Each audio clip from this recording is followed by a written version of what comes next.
Hello chat, welcome to another Dhan stream. My name is Dhan, and just like always, we're gonna do some VOD reviews. We got a lot of new members and a lot of VOD reviews that are requested, so we're gonna just try and knock them out. We have 7 to look at today, so it is going to be a bit of a longer stream, but you know, a longer stream is always you know, on the plus side. So first one looks like this is Creasine. No context to it, but we will just see what's going on and what's okay, weird. Yeah, so that's probably one of mine because I didn't even put a code in. Match loaded up. Ready for battle.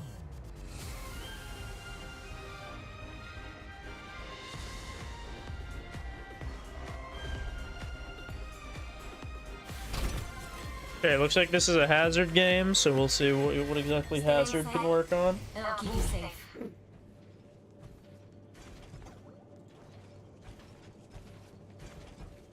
Five, four, three, two, one. Round one. Capture the objective. Hi, sunshine. It's hora de divertirme. Okay, so first thing I'd probably say, and this is probably just, you know, something that's just really easy to fix, is when the game starts, you want to try and, like, leap yourself and get yourself out of spawn as fast as you can to try and get yourself... And you are looking as lovely as ever. Hair still thinning, facial hair still not as good as mine, hamster still punchable, not a new house. Safe to say same old streamer, nothing changed since my first month subbed. Thanks, Ryan. Appreciate it. Thanks for the 1 month, 23 months. Yeah, appreciate that. But yeah, if you use your, you know, leap as soon as you get out of spawn, you're going to be able to jump here and take basically all this space as fast as possible. That is going to deter the enemy from pushing out to this space here, because you'll be, I don't know, say here with where your Sombra kind of is, and you'll already have a presence that will push them back a little bit, versus where you are now kind of puts the rest of your team on the front lines, and so they get to actually pressure your team.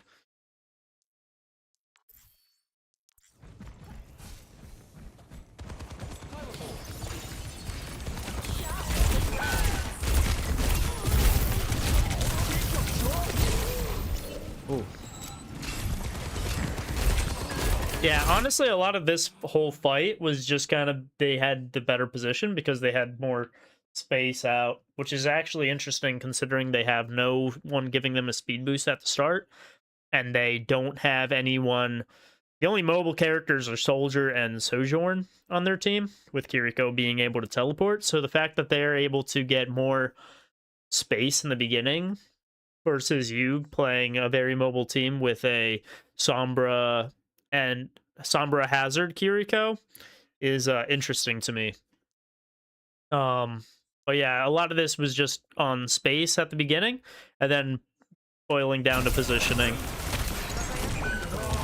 Just getting you guys losing a lot of picks, so you guys definitely just have to retreat that. Okay.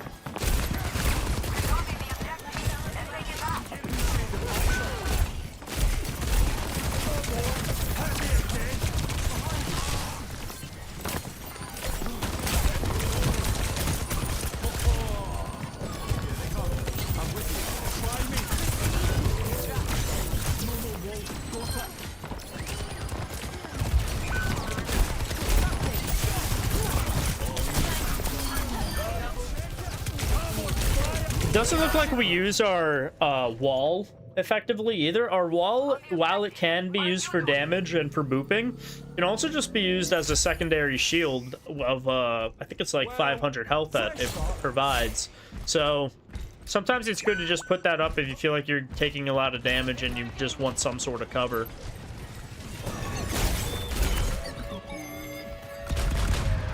I think the big thing that I'm seeing, though, is not enough use of the abilities in general. I think if you use the abilities more often, I think we'll just start getting more value there. This looks pretty good. Okay. Yeah, even here, like, I have yet to see us use our wall on Hazard. And the wall also damages enemies that are touching it. So, if they ever back up into it, it will provide, I think it's 50 damage. Nice. Okay. Good hold, good take. Let's get to high ground. Maybe get the Sojourn. Nice. Get to high ground. So another thing I'm seeing is like, what elo is this? I'm not actually sure. Warm pancakes. My guess would be we're probably playing around silver. But I was not given a rank to this. So that's just a flat out guess by me. Another thing I'm seeing though, it could be even bronze to be honest. I'm not seeing us take any space further. Usually, typically, good players, when they take the point, they will not sit on point. They will go and take the space because this is a choke. And so that makes it very tough for a team to push through this because there's going to be a lot of spam coming through here. Same thing if you played here.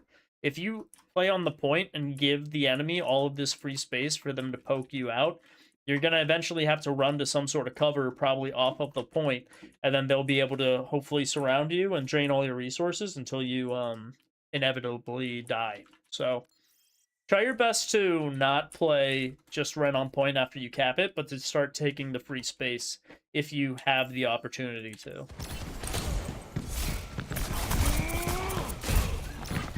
Okay, nice.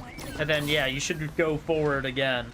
You should not just be giving them this, these areas for them to want to potentially push out to, because it's just not going to work going up against stronger teams.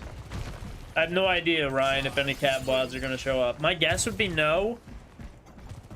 I have a feeling a majority are going to be like support, like Kiriko or Ana, and maybe a couple tank bots like Hazard and Reinhardt.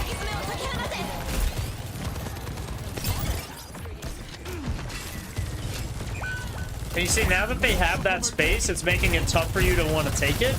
So a lot of what you're doing is you're just welcoming the enemy team to come fight you on point, which again, because you're not guarding a specific choke point, it's making it very easy for them to just walk in.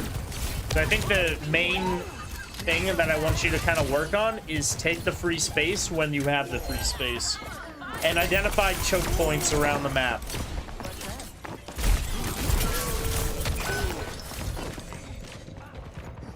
Game's too loud here. Let me.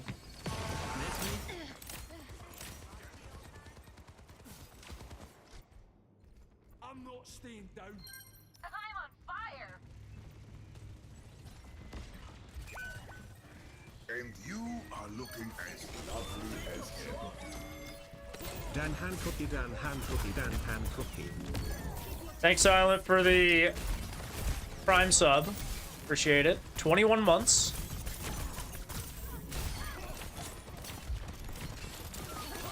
And you are looking as lovely as ever. Okay, it looks nice. Yadon and Jam. Oh, yeah. Okay. Yeah, I think a lot of the things I'm seeing is just like we're not taking free space when we can. I think that's the biggest thing that we can work on. A lot of it seems to be you just play on point, and there are maps like this one where you get more value if you play off of point. Not to mention, if a team has ultimates, if you play off of point, the enemy has to use their ultimates off point, and then you can always kite back to point and fight on point with the enemy not having ultimates now, and you potentially having ultimates. So you need to kind of know when is a good time to, you know, play forward and take the free space, to try and pressure out the enemy more, especially if they have to push through things like chokes, which is really any small hallway that has easy spam coming through it that the enemy team has to walk through. Again, like, jumping out of spawn is going to be a great way to get you some of that free space that we're talking about.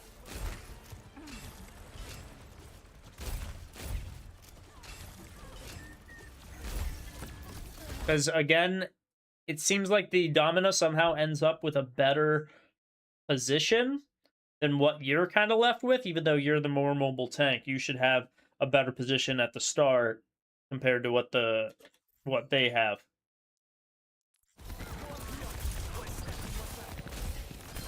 Nice.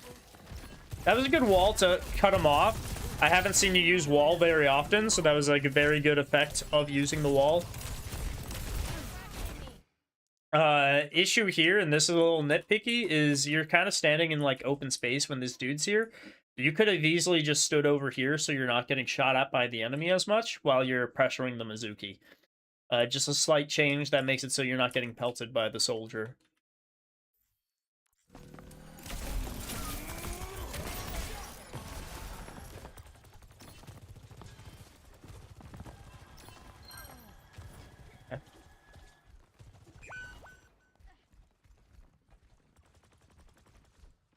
Here again, you're playing on point. I mean, playing on point on this map is a little bit more okay because the choke points aren't as like pigeonholed. But you could still play up here if you wanted to, pressure the enemy, and then if you need to go back, you have the option to. You know, just to slow down their push a little bit more rather than letting them come in and just have this high ground to just shoot at you for free, play over here for free. Like, they can just do so many movements out here for free. Not to mention, there we're AFK for a little bit, so we just kind of burnt some of our resources, but it seems like we got the kill, so it works out. This feels like it's going to be a win, chat. Because even though we are making mistakes, they don't seem to be as punished.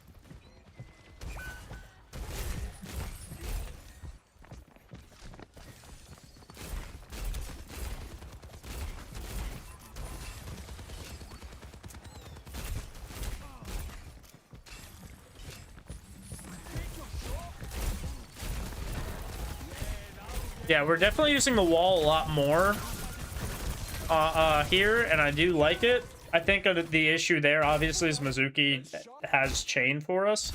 I think the other thing is... Yeah, I think you just didn't need to go for the Hog here, especially on a dive in. Hog's really not a good dive target because he has so much, you know, so much healing for himself, damage reduction for himself, and he's a tank. I would have rather you just get him low, make them waste some resources here, but maybe not commit to the full dive, especially if it's on a tank. If it's on someone squishier that you might be able to follow up anyways and get the kill, like a Mizuki or a Kiriko, I think it's a better idea, but I think using it on a Hog just really made the tide turn so much just because of, one, the Suzu, but from what health he has right now, he gets a bunch of that from his healing, so now he's already at an unkillable state. So I think you just choosing to dive in on the tank here just really wasn't a good idea. Try to dive squishier targets rather than tanks. I think the isolation of the wall was very good though.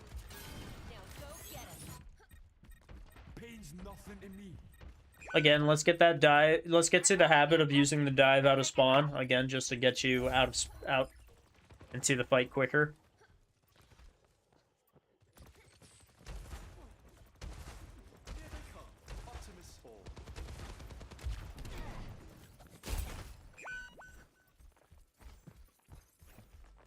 Are there any DPS VODs? I would maybe think so, but I'm not entirely sure.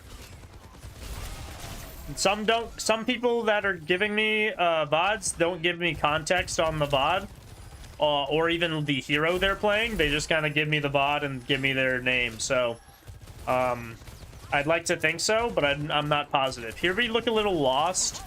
I'd rather you just commit to like the soldier on the side flank or something. Good ult. Cool.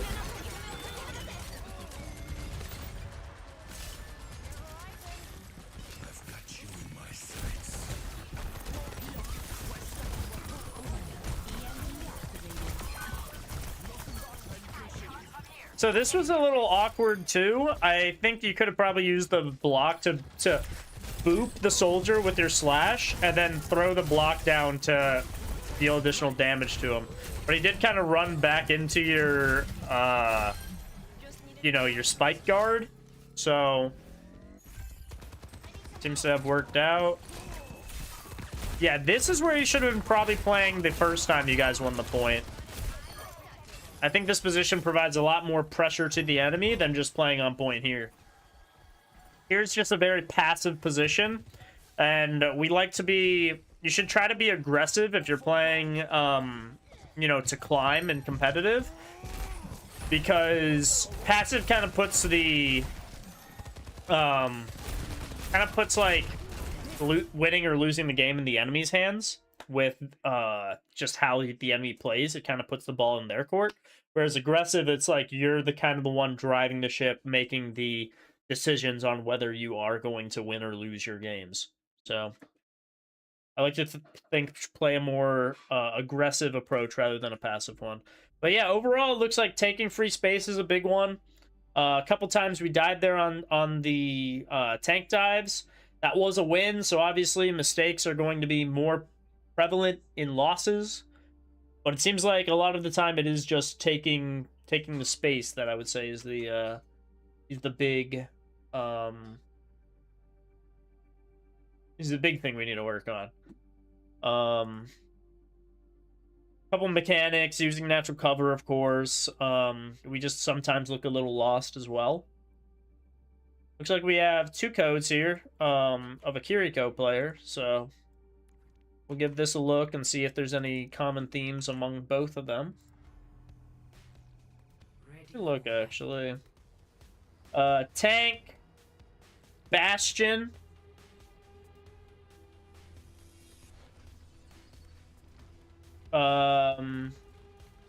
Tracer. So Bastion and Tracer looks like the 2 DPS bots we're gonna get.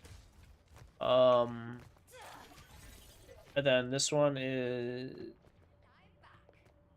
Played Kiriko for both, so... Luffy... Yes. Luffy's on God. Her presentation on ferrofluid injectors, or her appetite for dumplings at dinner. And then I'm just gonna quickly just check the other code to make sure Luffy's on God is in that one too.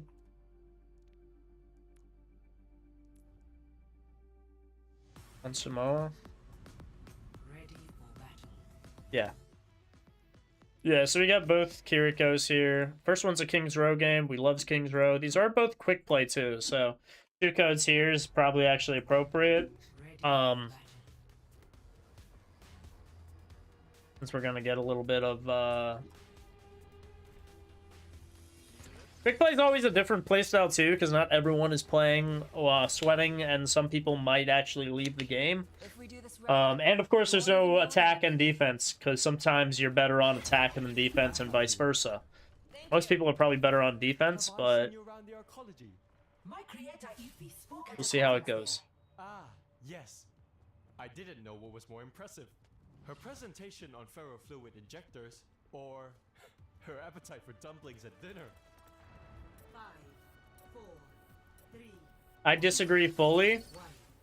Everyone sucks on defense. Interesting.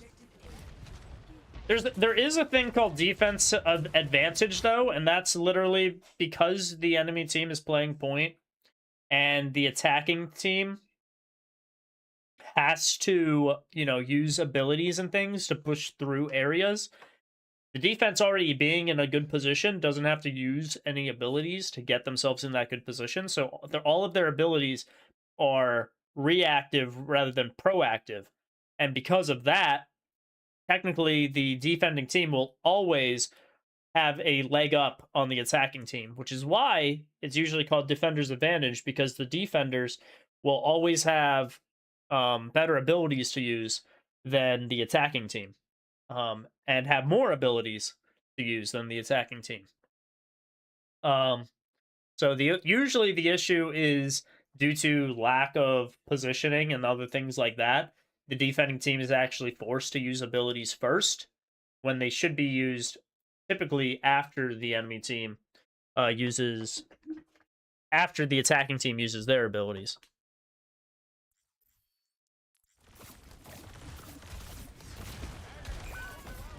Okay, so Sombra already got picked off. Looks like we're going to retreat over here. Hotel on Kiriko is actually not a bad idea, because if the front line ever starts getting risky, remember, Kiriko does have a teleport. So at some point, I would hope to see you come over here, maybe make a couple attacks here. And then, if they start pressuring you out or anything, you can turn and quickly teleport back over here into safety. So I'd like to see maybe some potential there. Other things I've seen Kiriko's do is play up here, try to get themselves a cheeky pick, because this wall is actually not that far from here. So you can teleport back to your friends here and also be safe. Something else to think about. Okay, so that was a wasted Suzu. Literally nothing was needed to cleanse there. Everyone was basically full health, so more of a panic Suzu there.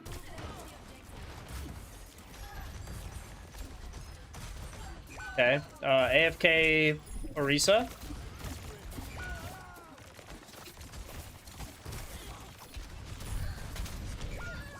Yeah, and then at some point, again, with you getting pressured out, you would want to teleport back to your team.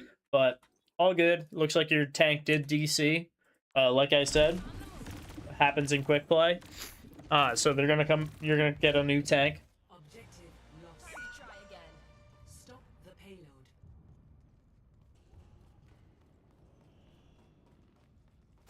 I'm here. Wipe them off the payload. Goodbye. Ramatra, at your side. Yeah.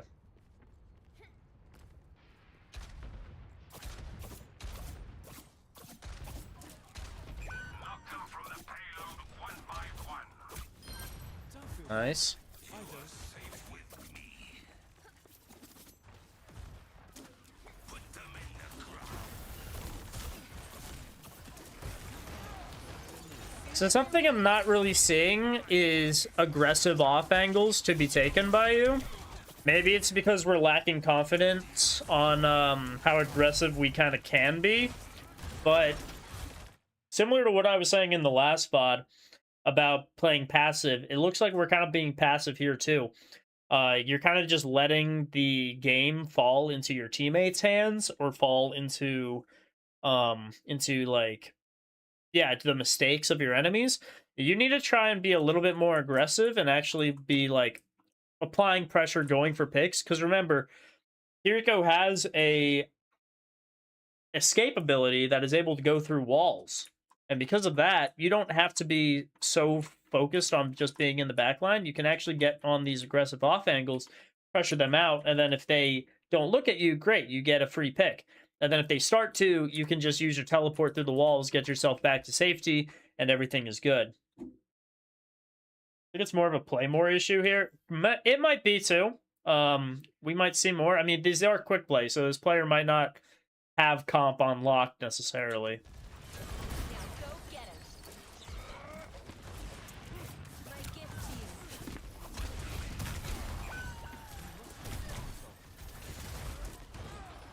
you. Looks like also with because you kind of are feeling maybe you're lacking on aim, and so it looks like occasionally you are trying to make up with that on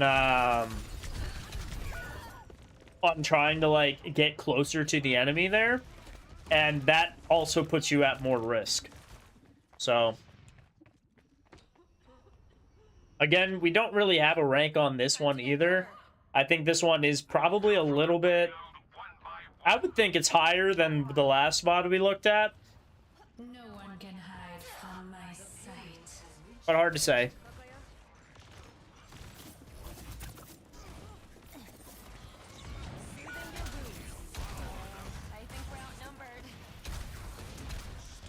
Yeah, another thing that like we need to kind of fix is you've healed this Ram who has been basically at full health like the whole time, right? You see how he's full health and you're still healing him? Instead of you shooting him, you should try looking at this bar that you can potentially shoot. You could have probably positioned yourself to be over here so you could heal and occasionally shoot if you needed. But this guy's full health, so everything you're doing to heal him, you're actually kind of wasting your time. You could have been teleporting to the Widow to help her out with the Pharah, or even wall climb to help her. But you need to be doing something other than healing him because he's not taking any kind of damage right now. You also lost the support, so... Again, just how quick play kind of goes. But he's full health. He's not taking any damage. We need to be applying pressure. Those 2 kunai that you threw there was more than what all that healing that you were doing prior, you know, helped with. And then, yeah, we get picked off. Again, no supports, so... Now we have a Lucio. Is this controller? It might be on controller as well. Still, again, like, no context given.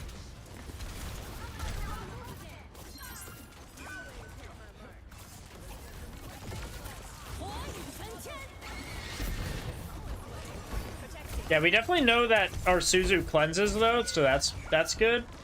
But yeah, I mean, I don't know. It just looks... We just look a little lost in a lot of these plays, and then we're wasting our action economy with, you know, healing full health targets, not using aggressive angles really at all, if anything. Just a lot of, like, healing and praying.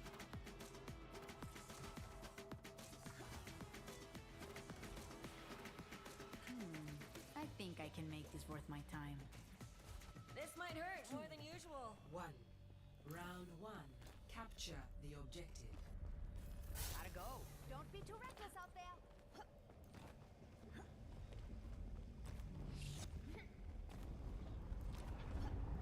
The fight is imminent. Yeah, again, full health targets, rather than trying to just heal your targets that are, you know, full health and not taking any damage, throw at least 1 or 2 kunai. It's going to be a lot more beneficial to you than healing.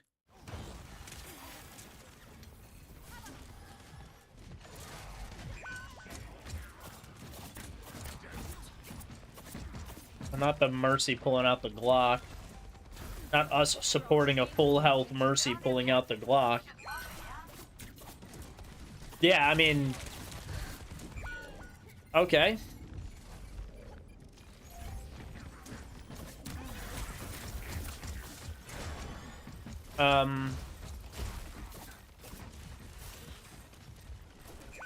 Like a gentle rain. Okay.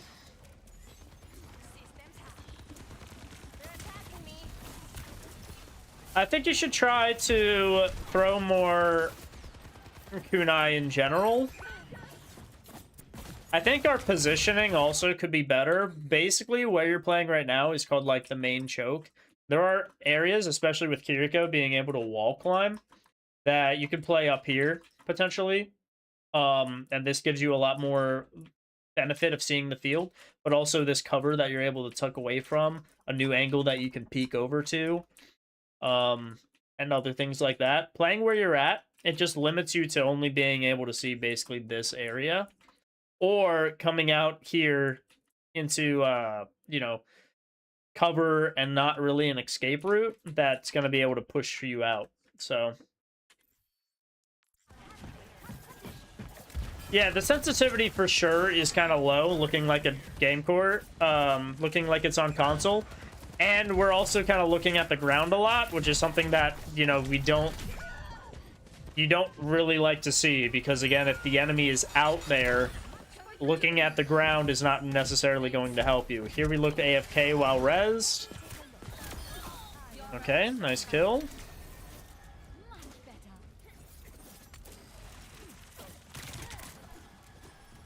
Okay, and now she's healed. Let's throw damage now. She's healed. Let's throw damage.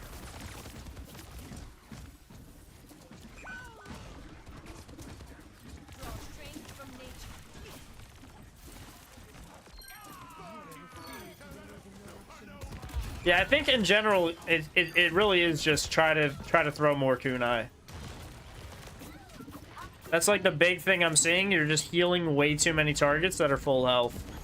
Even here, everyone's kind of full health, and you're just here we go. There's a pick.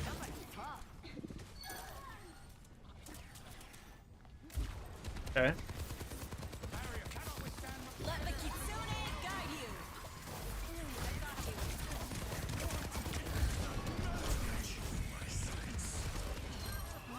You might want to increase your sensitivity, whatever you're playing on too, because it looks like it's really awkward, especially to Suzu yourself, with how slow you are turning. It takes you like a full second to look at the ground. Lost to the cosmos. You take a lot of damage, huh? EMP activated. Yeah, this is good. I'm liking the amount of damage we're doing here. On Sigma, we probably could have teleported over to him and then dropped a Suzu for him. But it does look like you are just kind of Suzuing yourself whenever you feel like you're panicking,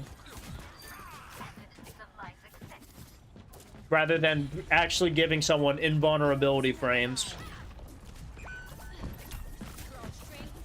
But in general, I like I said in the on the King's Row thing, I think you just need to throw more kunai like this, especially if your team's full health, because that is helping you get a lot more picks and wins in team fights.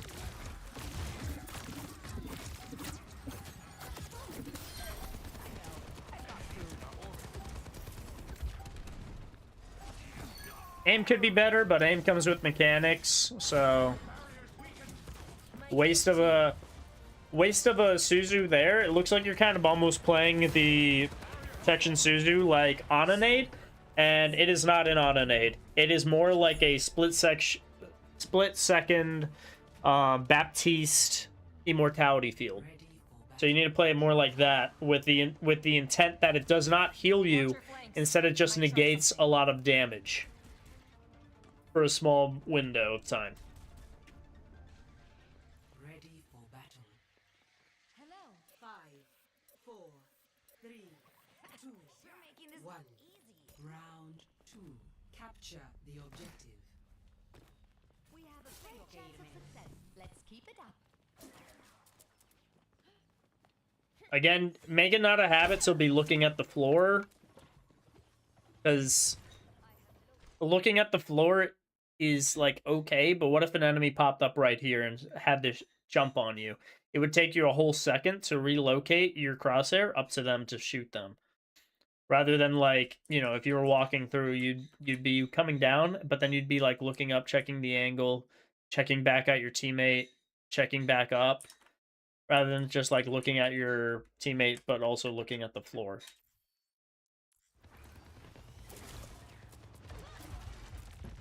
Like a gentle rain. Nearly spent. My barrier is gone.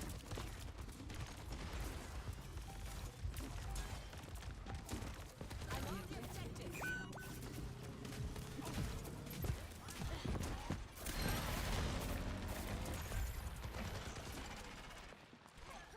Okay. Yeah, as soon as you got punched into the wall here, you need to just teleport yourself out to the Sigma here, and then you can drop a Suzu over here since he seems to be in danger too. But you should not just sit there and kind of like fight. A higher sensitivity would have made it easier for you to flick over and teleport. But yeah, that was just a really slow reaction time after getting punched. And then we kind of like sat in and continued fighting for some reason.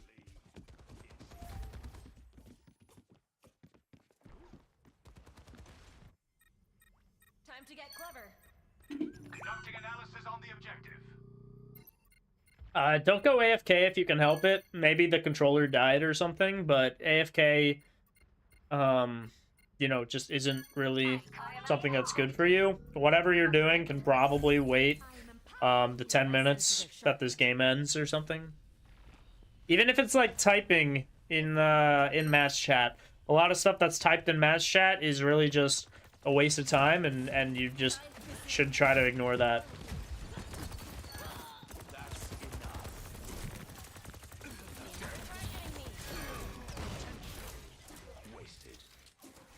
I like the positioning we have in here under, you know, the shelter. Seems good. Okay. Yo, big gravitic flux there.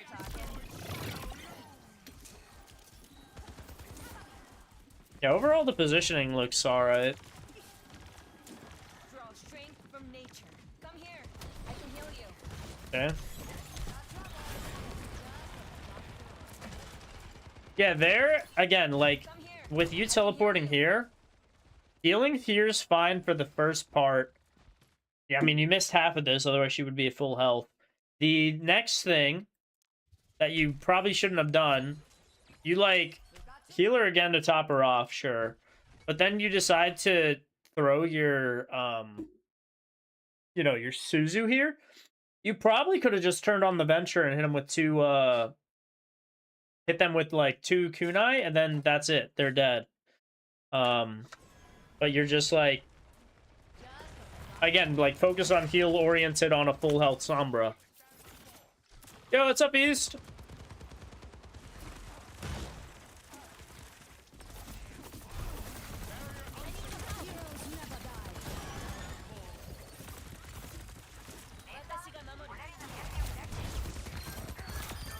Thought you were a professional.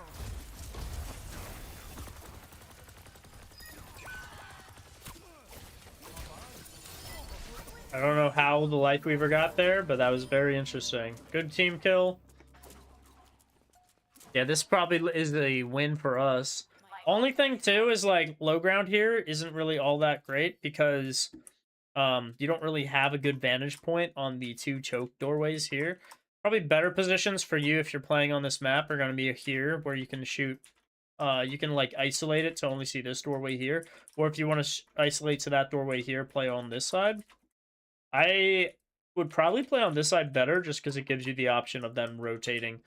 You can isolate this doorway, or you can rotate and, like, isolate yourself to this doorway just by moving here.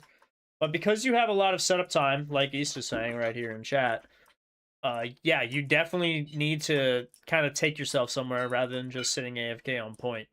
Do something with it. Think about the enemy ultimates that are coming up, which is probably something you'll figure out a lot later in skill level. But the bare minimum that you need to do is just set yourself up to make the next fight easier for you. Playing on point's not really good because they're going to come and touch point immediately.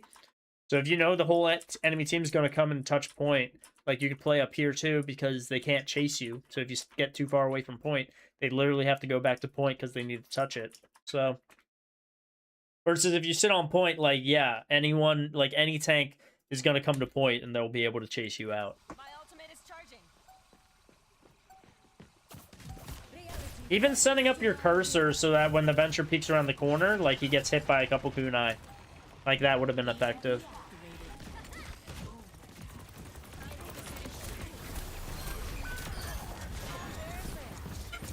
Yeah, because... Let the Kitsune guide you. Yeah. Even your Kitsune Rush, like, if you did that up here, your Kitsune Rush kind of goes off of the edge, so it will hit here, and then it will go down, and then it will continue, right? So you could have dropped your Kitsune Rush up on this high ground, and it would have given you the same effects, but also your team the same effects. Playing it down here, again, it's just you're playing it on point. It's a good thing that the Ram does not have his ultimate, but I'd assume that in a stronger team, the enemy Ram would have his ultimate, and Ram ultimate, if everyone's playing on point, is kind of an easy win for the Ram. So just try to, yeah, just try to play a little bit more spread out in positioning, especially if you have the time to do so, to take a breath and be like, all right, we just want a team kill fight. I can think about where I want to be to make the sight lines on this map easier, which again, I think are probably here and maybe here. If they have like a Pharah though, it can change. You can play down here potentially, you know, or even over here. just to block out the missiles. So it all kind of does depend based off of what team comp they're running. But just try and think about where a good position might be for you. That is not just on point, because on point is usually the worst position you could probably have. Especially on a King of the Hill map like that. In general, though, yeah, it looks like the first one we lost because we weren't throwing kunai. Second one, we were throwing a lot more kunai, and that might have played a part in it. But I think the sensitivity is also really low. So I would recommend throwing more kunai, upping the sensitivity. Kitsune Rush is a little, or Protection Suits is a little interesting too, that we're kind of like throwing it down when we're panicked. I wish we would try and use it more to mitigate damage than as like an on and aid. Alright, Daddy Yoda. Played tank, which I'm trying to get better at. Orisa mainly, and Sigma 2. This was a 4-3, very close win. Just wondering what I could have done better. The first round went great, but rounds after were very difficult. So let's see how this goes. That is a sick name. Thanks, East.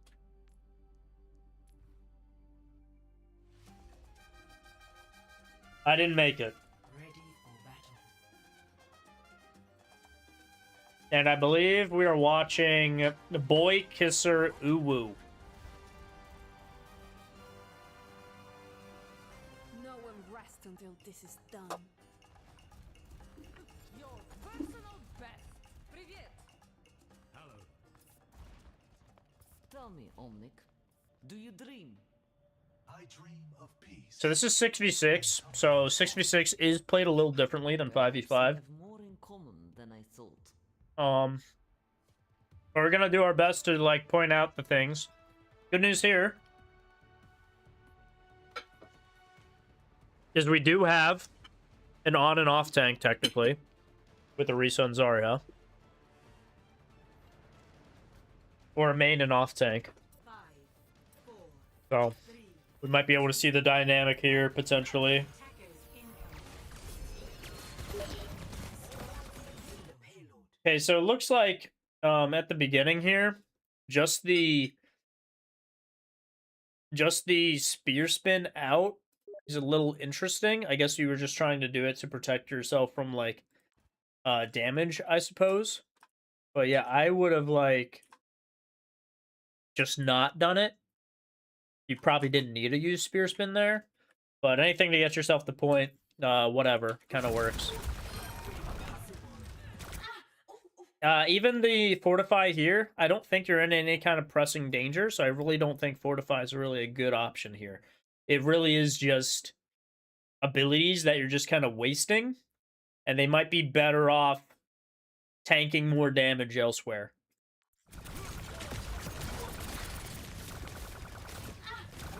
Big bubbles, by the way. Or I guess stars.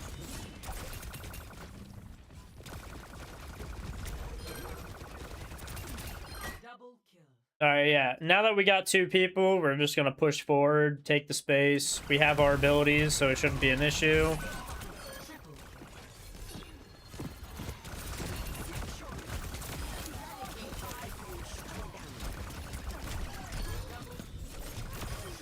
Okay, I would say there you gotta just be a little bit cautious because you did use the spear spin again. Oh. You did use the spear spin.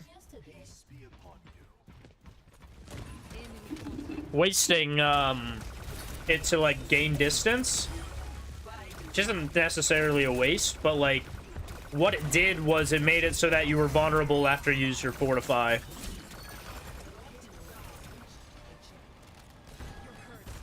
Okay. Yeah, I mean, all this looks like the enemy team literally just doesn't know how to group up. We're doing really well getting staggers here and such, taking a lot of space.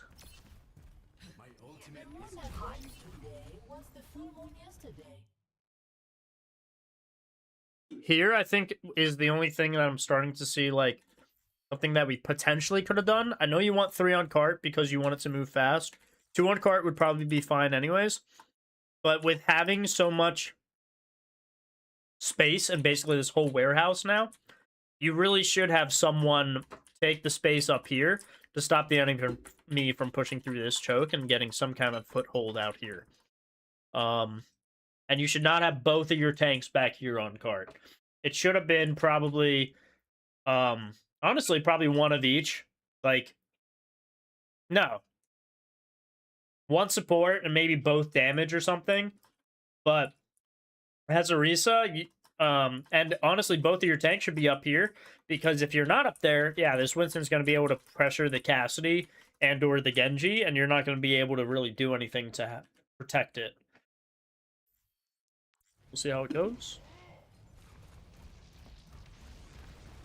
Yeah, so they start getting free space or pressuring you guys out of space.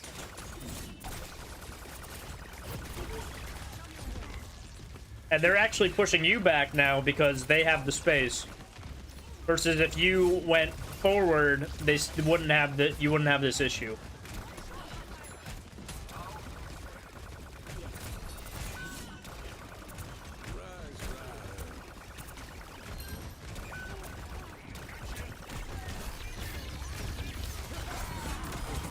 Okay, good picks.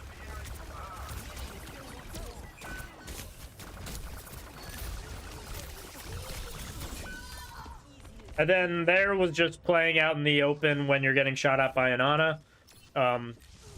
Use the cover, get healed up for a little bit. It only takes like a second or two. And then you go right back into the fight. I think that was a tough fight, and I think the only reason that was a tough fight was, again, because you gave the enemy tank space to work with.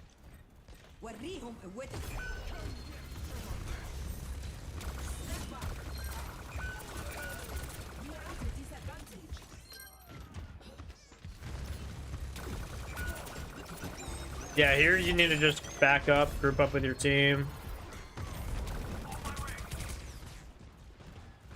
Yeah, just back up.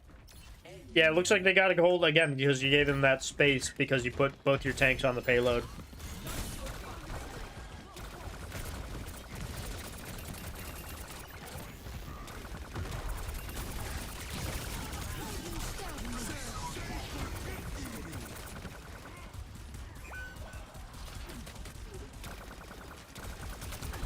Yeah, enemy team is popping ultimates. Totally okay with them using all these ultimates.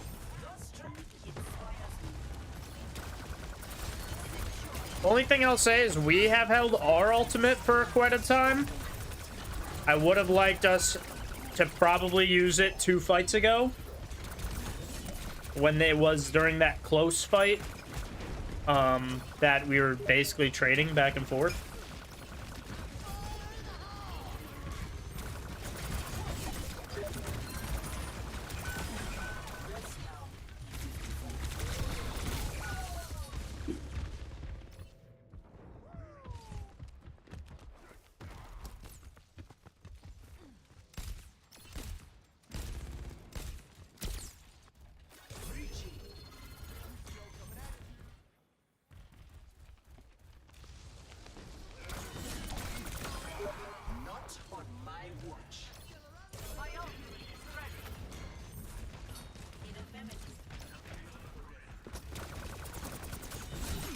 Nice.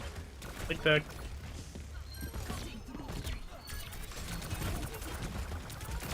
Nice. Big kill on the thing. And then, yeah, this is, again, where you should have been at the start. Because it's really tough for them to kind of do anything if you're pressuring this choke so hard. Okay. Probably didn't need 5 people up here anyways. On cart. Could have pushed further. That Bastion's an easy pick right now, too. Very good. Now take the free space. Rather than be on cart, take the free space.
You do something? Okay. Oh, we're back, I think. Just out of... Oh, yeah, there we go. All right, we're gonna go back to that. Sorry, chat, just, like, lost internet for a little bit. Lag jump or whatever. Yeah, I think the issue... I think a big issue is, like, I don't think we've used our ultimate yet. And we're 7 minutes in. We've literally been seeing everyone else using ultimates around us, and we haven't used anything. So, I would say you probably need to use this ultimate and be bolder with it. Even if it's a bad ultimate, at least get your ultimate out so you can start charging the next one. Because ultimates can be impactful even if it's one pick. You don't have to wait for that 5-man Giga Clip ult, you know, that you can get with your ultimate. It really can just be a simple thing to get an easy pick.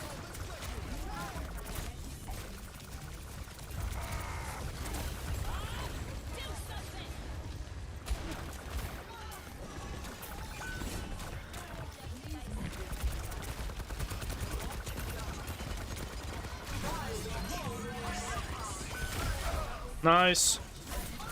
Yeah, so, like, that was great, but why didn't... If like, we could have probably charged 3 Terra Surges in this first round, and you just... And you would have had a Terra Surge for that play, too. So... Using ultimate more is definitely something that we should try to do more. Score 0-3. Switching sides.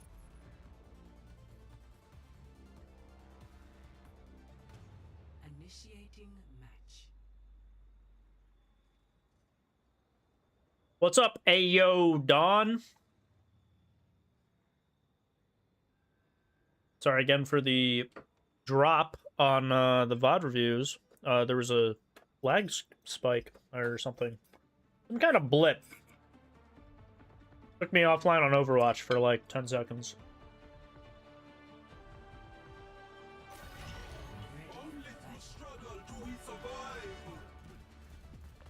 Is it true that my dad had to keep the fox spirit a secret from the clan?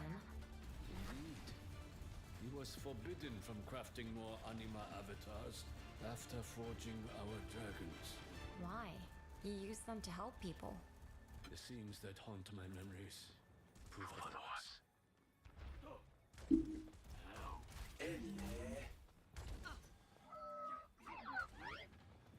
Only thing I'm seeing right now, though, is there was only like 2 misplays that I've seen. And that's not taking the free space after we got a full team wipe, and not using our ultimate more often. I think those are the only 2 big things that I've kind of seen issues with. Okay, sledding Malga.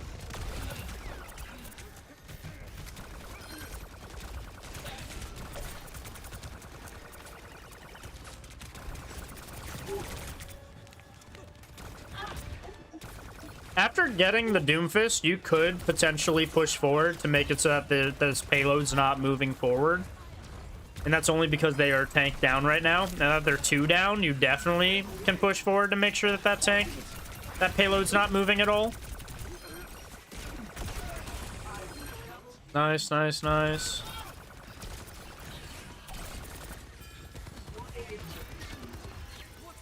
A little bit of a waste of spear spin there. With how many people are picked as well, you probably could have made the effort, if you're off-tanked, Zarya wasn't going to do that, for you to go and pressure that soldier that is playing that high ground over there. Because, again, you just had so many picks that the 5 seconds it's going to take you to go and chase and flush him out is worth more than what you're doing here on part, just, like, spamming bullets at him that are not hitting him.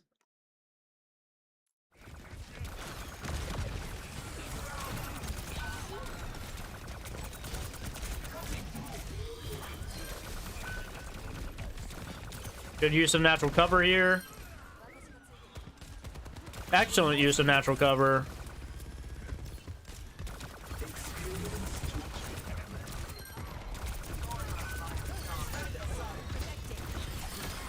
Nice.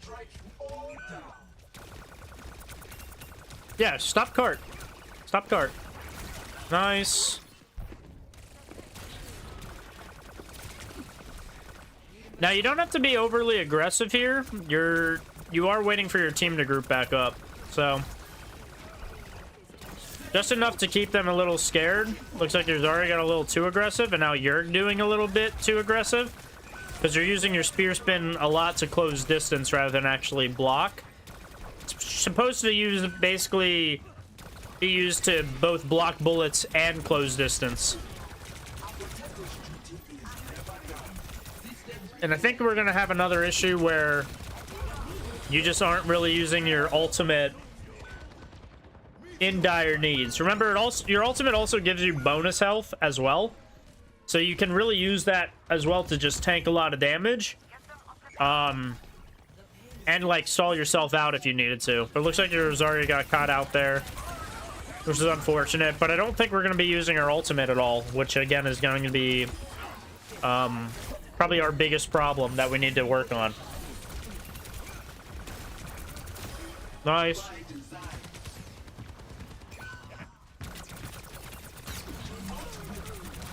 Nice.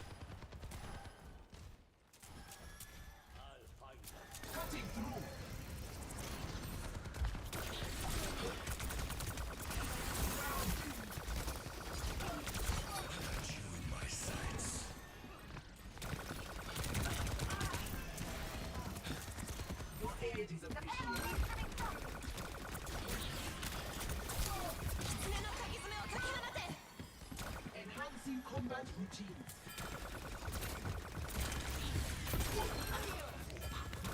Please move behind the barrier.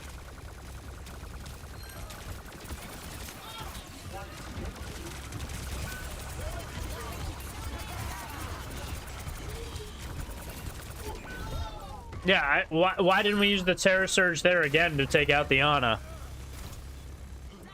You know?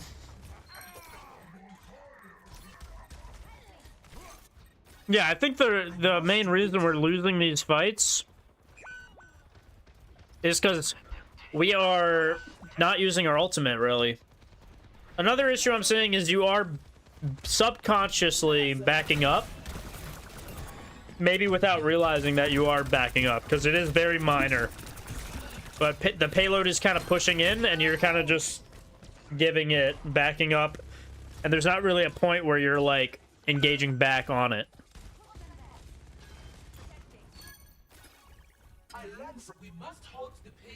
And because you guys aren't touching point, it looks like it just slowly makes its way to here until you guys have a final contest or something. Are we gonna pop our ult? You had Spear Spin there too, so you probably could have used Spear Spin to get yourself to touch there. But again, we've gone 2 whole points without using Terror Surge yet.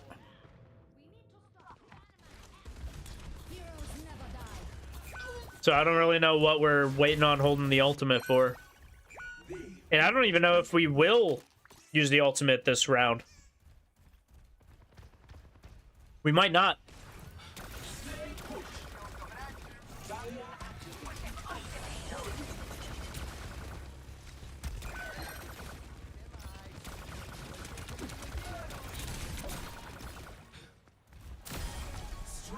Okay.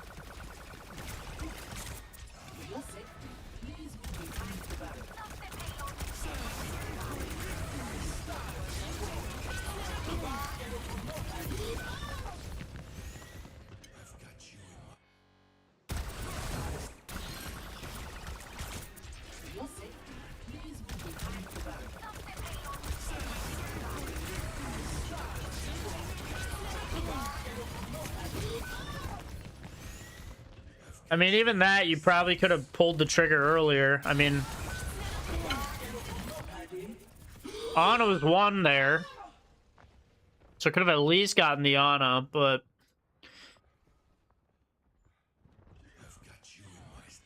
just kind of something unfortunate. I mean... also, I don't... how did we get into this small area? Doomfist is in there?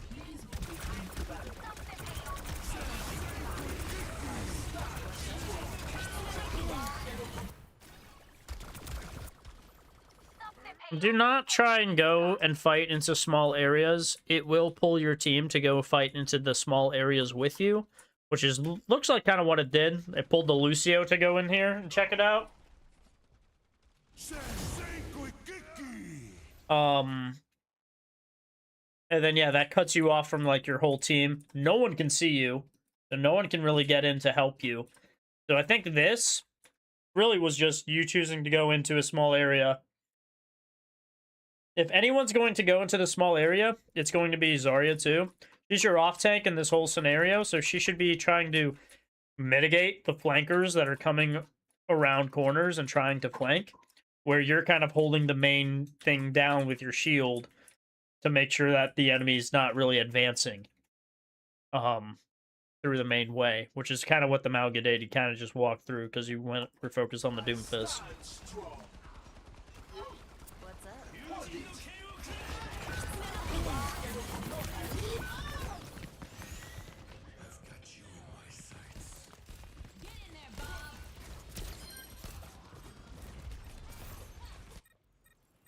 Why seek answers when we do not know the Get them off the question? payload.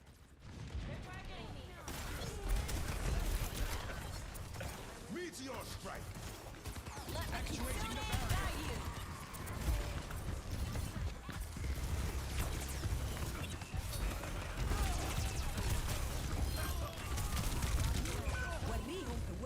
barrier. Not using gravitic flux there was a big issue. Another thing, and this is really good on Sigma, but whenever Malga uses his shout ability, which gives him and his teammates vampirism or lifesteal, you want to use your kinetic grasp because that is going to basically stop him from shooting all of his bullets. So it makes his shout kind of meaningless. So you need to try and keep note of that if you're playing Sigma into a Malga. If you're playing Orisa into him, it's probably going to be Spear Spin whenever he does that. So that his bullets don't go into anything.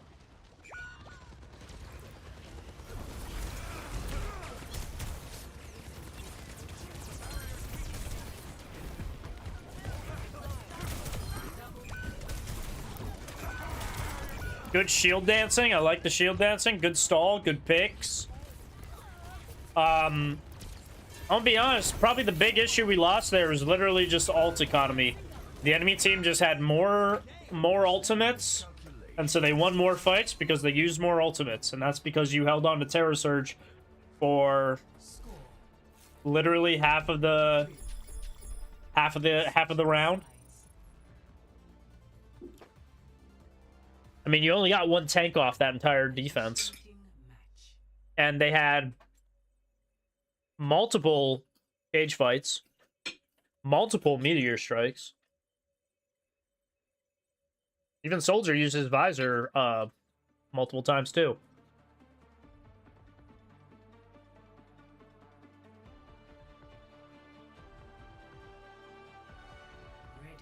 Why seek answers when we do not know the question? De wereld lag me toe!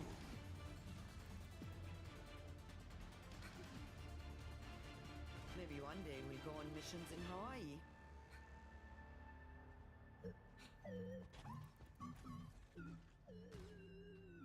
Hoi! These phenomena bear further investigation.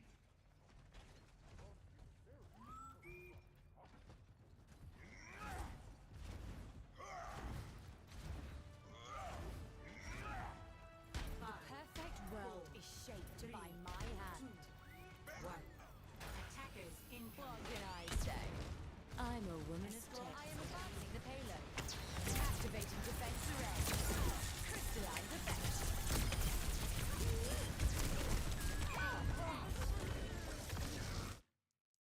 Yeah, I mean, knowing that there's sim turrets there, instead of going back into it, you probably just should have played over here, where there's one, more cover, so you're not going to get shot at. Two, less line of sight on the things. And yeah, also an area for you to like get your abilities back and pressure again. Also, I don't think Domino Reinhardt is a really good team synergy. So I probably would not be playing Domino Reinhardt. Because that's not really a good. They're both kind of a main tank, sort of. Sigma would have been a better pick, probably. Another thing you probably could have done is at the very beginning of this game, rather than just kind of sitting AFK, could have gone here up top and maybe saw that the sim was putting turrets down up there, so you wouldn't have been caught off guard. Just something else to keep in mind.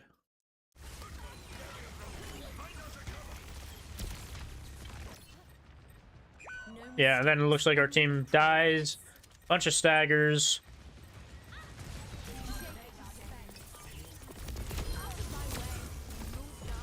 Okay.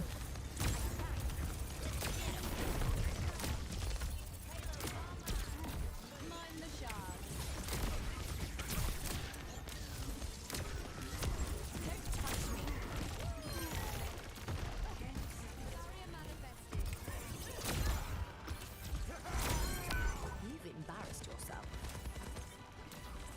An enemy turret here.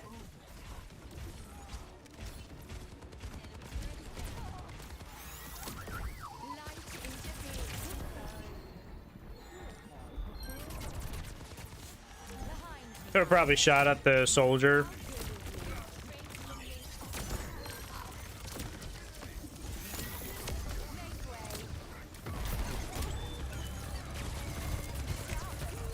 The issue here again is oh, just kidding, we got the soldier. I was gonna say the soldier is the issue here, but Constructing my barrier.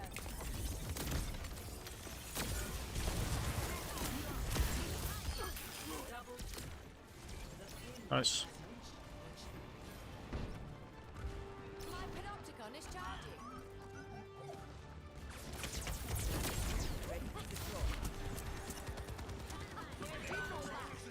You don't need 5 people on cart here. It'd probably again be better just because you have staggers. Try and take the free space, win some duels, get that number advantage again. Because chances are a reason we lose this is because this payload is probably going to go out. The enemy team technically doesn't have to ever be on cart, so the soldier. Oh, just kidding. He's kind of just dropping on someone. But he might come back over here and just pressure. And if you don't have anyone kind of going and pressuring the soldier, it's just going to be you lose because they had angles on you and just shot at the payload until everyone died. Because you put everyone on cart. Because you have a Reinhardt should probably be on cart. And you should be going and doing whatever.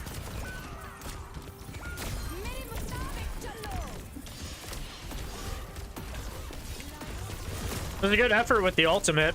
I like that we did use the ultimate this round, even though it was literally only a minute long.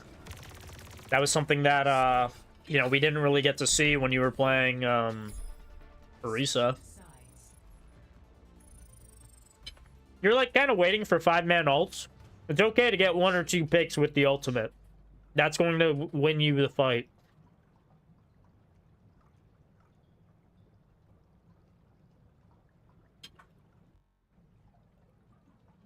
Initiating match. Ready. Why seek answers when we do not know the question? I wish violence never solved anything. It would make peace so much easier.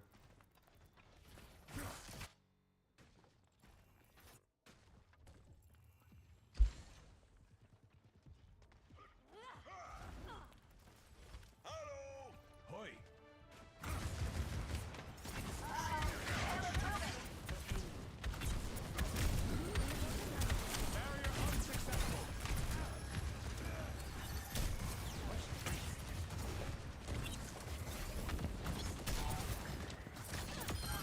Yeah, this is good. Holding on to the payload here is good.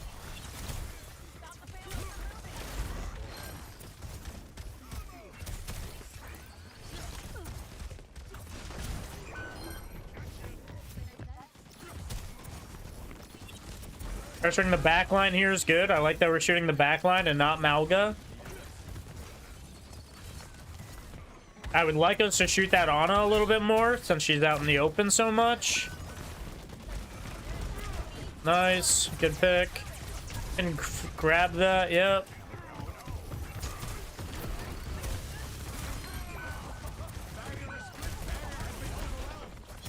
You see, I'm surprised we took the melee perk because the way you are playing Sigma, you're never getting close enough to the enemy to melee. And I think that is, again, because you kind of subtly back up rather than just holding your ground on, like, the payload, for instance. And even then, I don't know if that boop really helped you. I think if you're going to play Punch Sigma, I think you need to hold your ground a lot more on him. Nice. Fairly good ultimate. So, in general, I think you need to use your ultimate more, especially if you're playing on Orisa. I think on defense, you are, even though you get number advantages, it seems like you are still backing up from Cart, which is just very interesting to me because I feel like if you have the number advantage, you should just hold your ground on Cart. Especially if you're not taking a whole lot of pressure or damage. I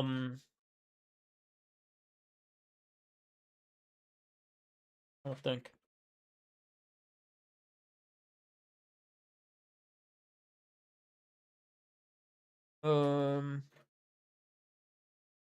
Yeah, I think that's the big thing. So obviously it's not a whole lot to fix, which is good.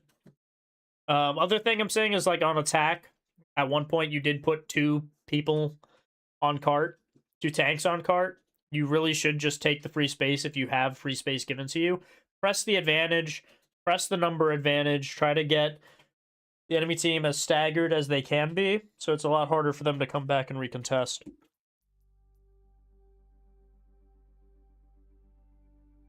Alright, next we're looking at Sloth.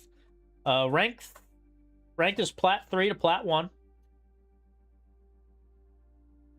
And they're playing Bastion. I think I did okay first point, then I fumbled after the Bastion switch. There are things I definitely should have done better. It's a close game. I think the loss was on me.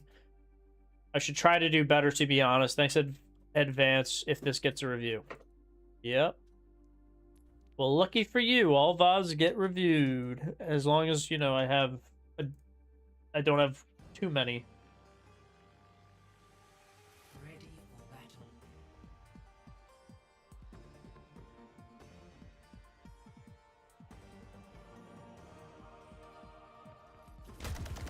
battle. Yeah, just another lag spike, chat. I think we're back again. Don't know why we keep getting lag spikes. Every once in a while this happens, though.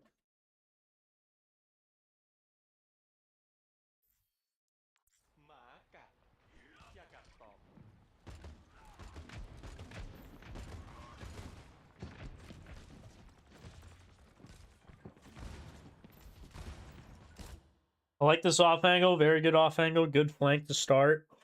For those that were in, like, the first few VODs, this is what I was talking about in terms of aggressive off angles.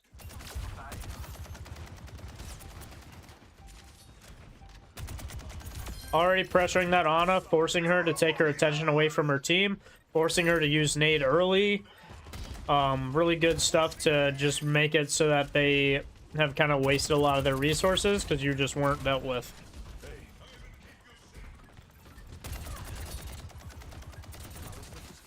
Something I would consider after this point is potentially going further aggressive. Maybe to here, although this is pretty diveable by the D.Va. So you might actually... actually, all of this just seems diveable by the D.Va. So you might just be good to just sit here. But think about making an aggressive angle again when the opportunity presents itself. Okay. Yeah, good elevator. Very good.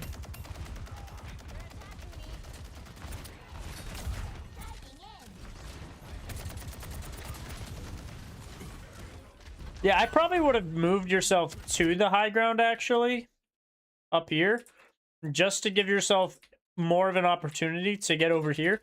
And so that you don't have to rely on that pedal platform going away instantly. You could have just been up here and been like... yeah, just applying more pressure and not having a cooldown that puts you basically out of the fight. And, I mean, you're not out of the fight, but you're only able to shoot a tank here.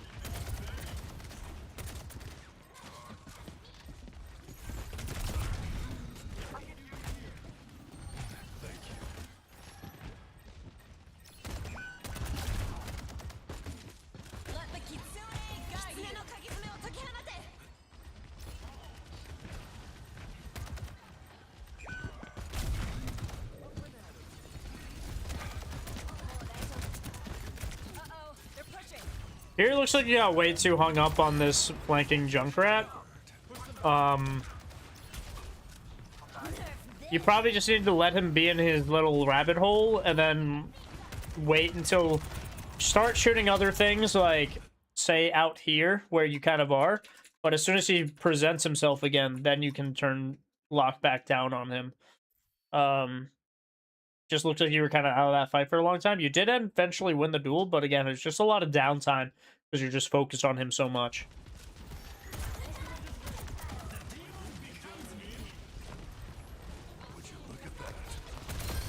Nice. No ultimates.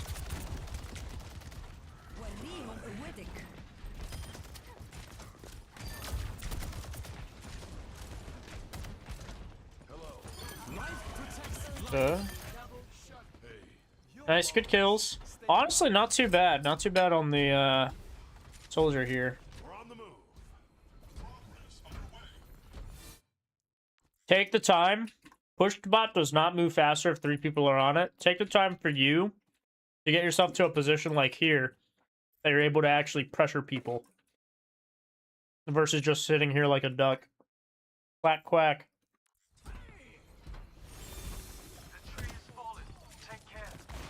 You just, like, can't shoot anything from where you're at. And you can't apply any pressure to, like, the diva, making her burn defense matrix or anything before she gets to you. And this just takes you out of the fight completely. You're just, like... You could have been applying a lot more pressure where you're at. You also had ultimate. So if you were at a better position and you potentially got the diva demeched, could have used ultimate there. But you just were in such a bad position, it was very unrealistic for any of that to happen.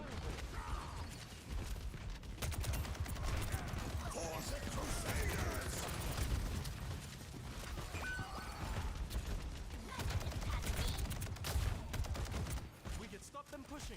Join us.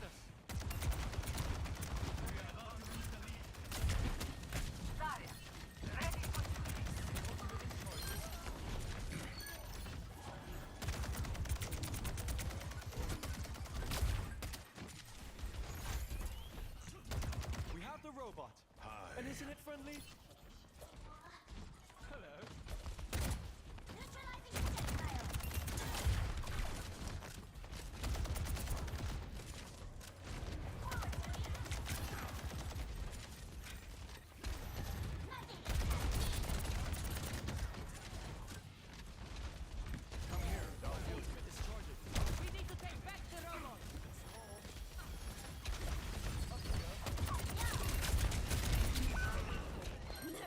Yeah, playing on the pedal and double flyer probably is not a good idea. It's just kind of a a beacon that's saying, "Hey, shoot me." I don't quit till the fight's done. Mine.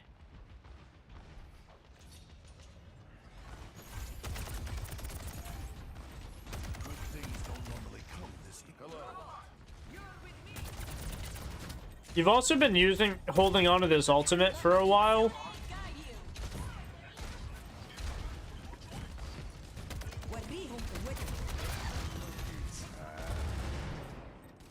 Looks like Diva. Alright, yeah, there we go. Nice.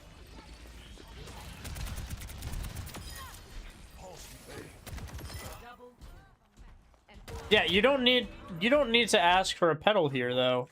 You can just play up here. You have legs. You just got a team kill. You can just play up here. You don't need to ask for a pedal. Really not gonna change a whole lot. Only thing the pedal will do is give you the opportunity to go back up if you decide to drop.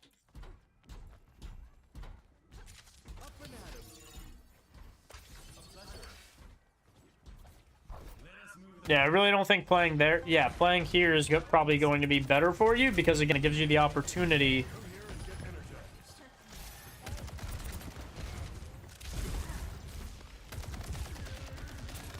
Nice.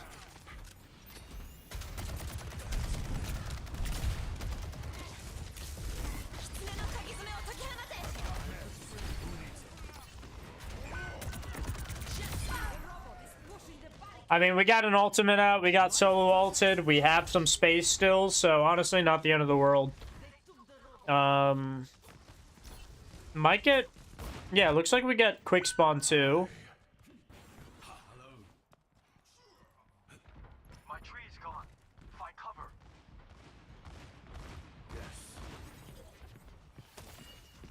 Yeah, our whole team has quick spawn here.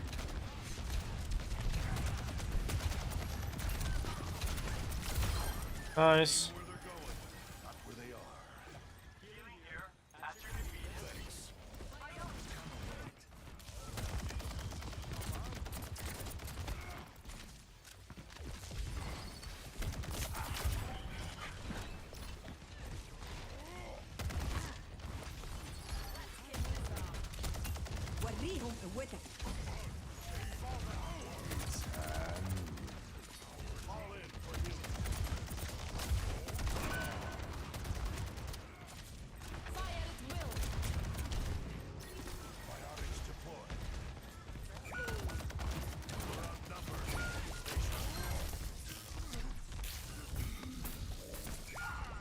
Honestly, if you're going to give up in a fight like that, you might as well just walk to point and stall it out so that the push bot moves less.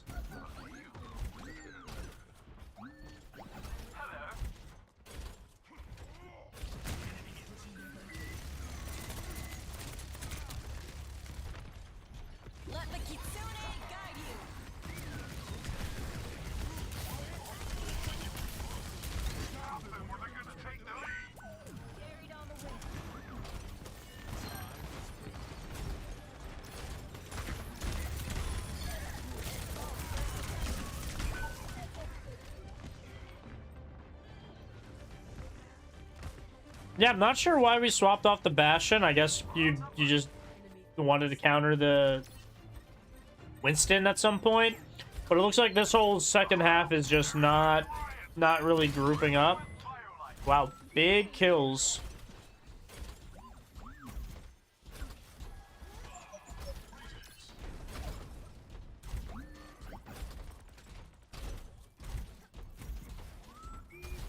I think we were doing great with the soldier and the off angles and the pressure that he has with his legs.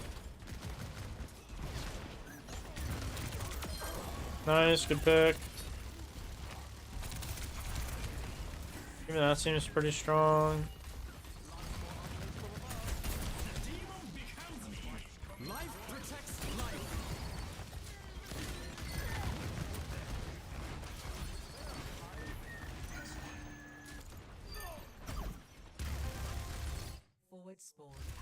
Yeah, so when pedal goes up, there's actually a mechanic. I don't know if we This is plat 1 to plat 3. Or plat 3 to plat 1.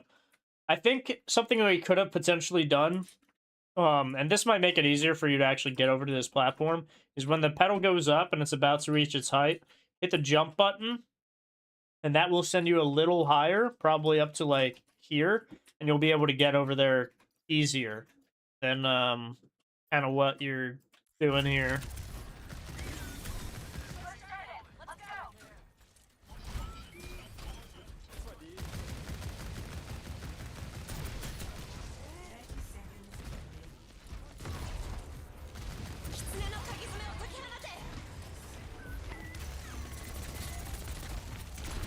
I think this is just one of those instances where popping your turret form here is just, like, not all that great. There's not many for you to shoot at, and now that you don't have it, they start going all over you.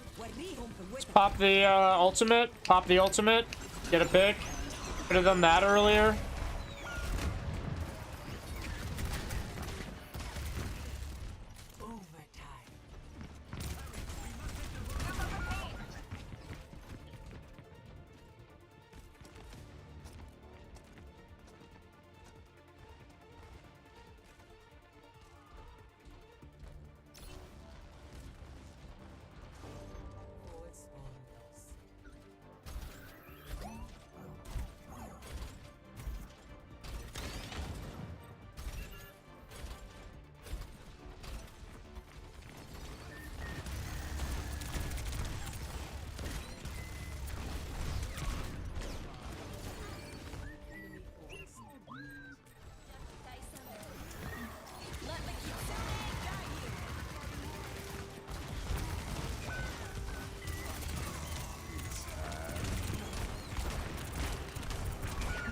Okay, that was just a little bit of a tracing issue on the Reaper.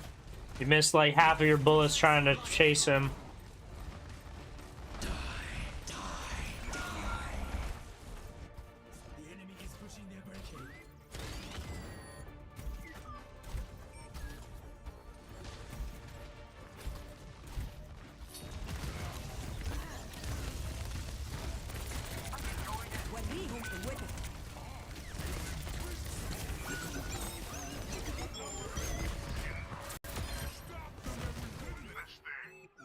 There's no way. So, we did get a pick, and then Malga almost touched. Something that is interesting is we did go AFK on Soldier at one point.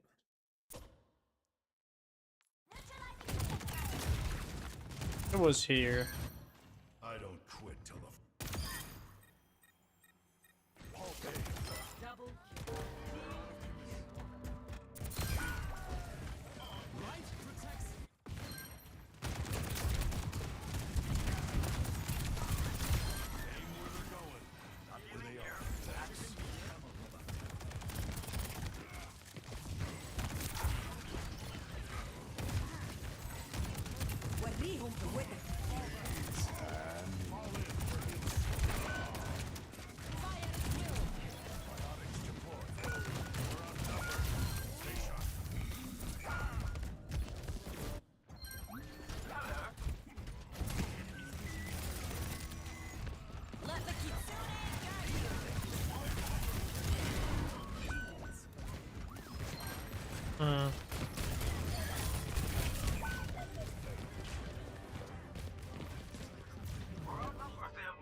You guys win that fight, actually. This is crazy. You guys win that fight, actually. And if you were... Your tank was seconds off of contesting that point, so they wouldn't have gotten the spawn advantage. So, you being AFK on Soldier is the reason they got that point on the spawn advantage, because we went AFK on Soldier.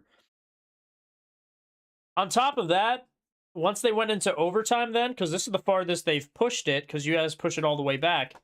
Once they go back to pushing it, if they did not have the spawn advantage, Robot would have stopped on the spawn advantage once they've gotten it. And your team would have had 5 more seconds while the Robot is AFK to do more with your attack. Not to mention, in the overtime, I think you got to pick with your ultimate, and Malga was about to touch. So something could have happened there. So that just goes to show that like every second is impactful in Overwatch, whether you decide to die off or on point, which you could have done on Soldier for a second or so. So that's just like a small thing that like could be a big impact or domino effect later down.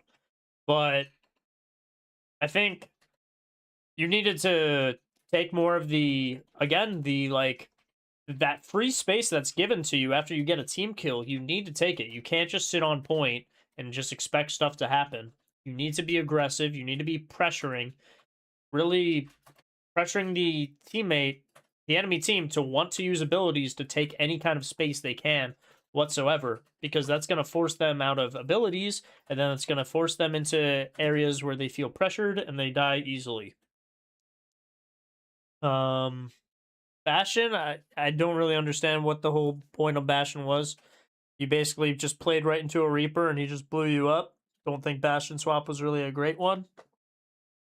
Because I feel like Soldier was, we were kind of doing fine. Yeah.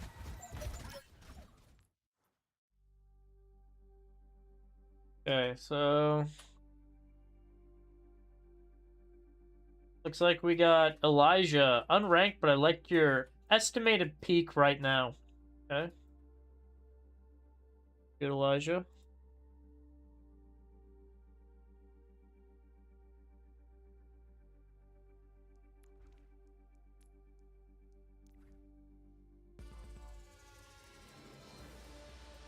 Ready for battle.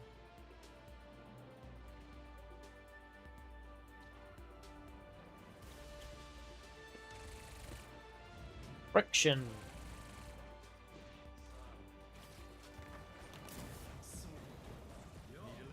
Yeah. The Moira gameplay, very fun. Ready for battle. I've always thrived under a deadline. 2, 1. Cannot escape me.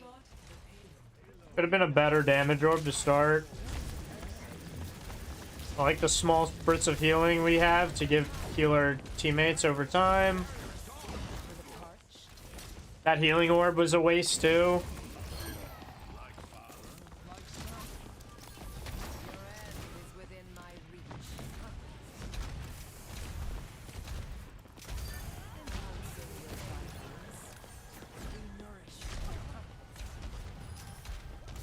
Right now, this is looking like gold.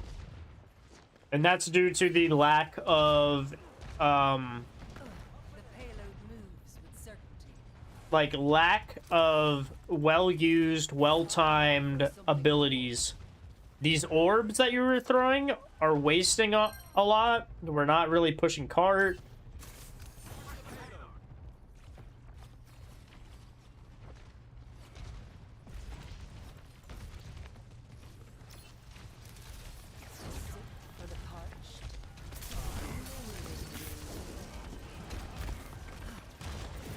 Even that fade was a little all over the place.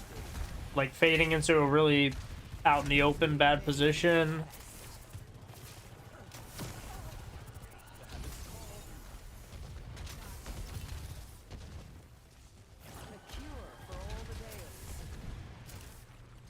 Yo, what's up, Wolfers?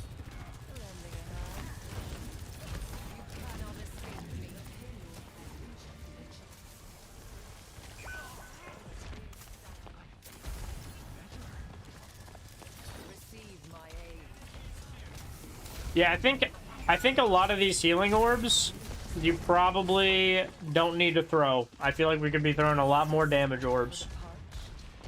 Like that healing orb, I don't know where that's going either.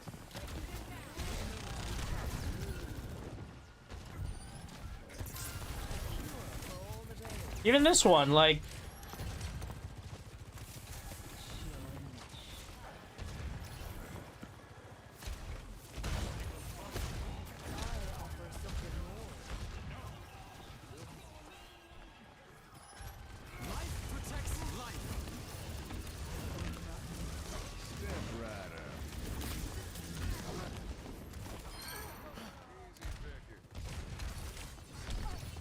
Yeah, this is feeling like gold, chat.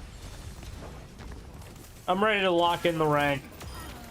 This is an unranked game, but that's kind of what I'm feeling this game is. Gold. A taste of poison.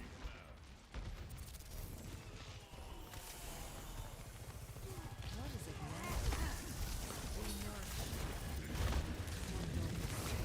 Wolfers, thanks for the Prime sub. Appreciate it.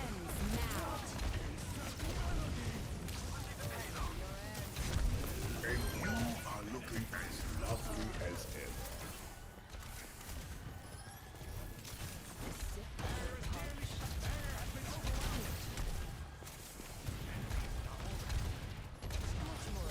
Yeah, bars ahead of above our heads, and we're just not shooting anything. We're throwing a lot of heal orbs. Again, I feel like, chat, when you have a damage orb, you can throw the damage orb with coalescence, and that does 120 damage a second. On top of that, you are healing for 140. We have full health. We have a practically full health team, and you can keep your team up, and you have a number advantage. I don't know why we aren't just throwing a damage orb, popping co, and calling it a fight. And now we pop it. And the reason you throw the orb before you use your coalescence is because you can't throw your orb while you're in coalescence.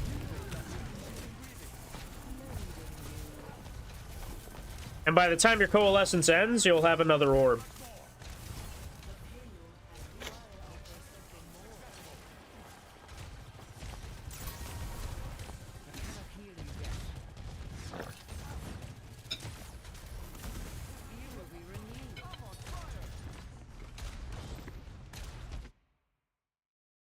Also, something that I didn't know, when you find yourself low on resources, if you throw a damage orb, it replenishes some of your resources, as long as it hits the enemy. So, don't be afraid to throw long-range damage orbs to get yourself some of your resource back too, if the enemies are out of range. It's not really a bad idea, especially if you need to get that resource back.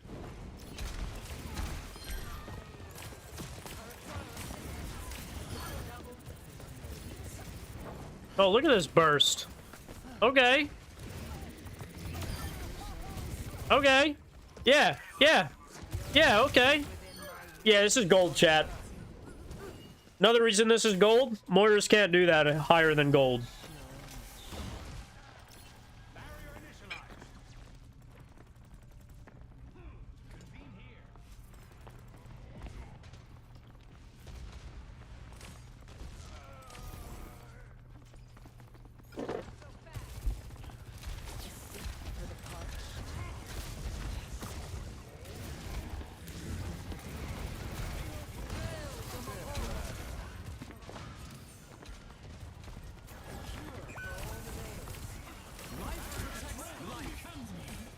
Cool. Now that we have heals up, we just need a damage. Awesome, we're damaging. Almost walked right out in the rockets, but then you like realized it and faded.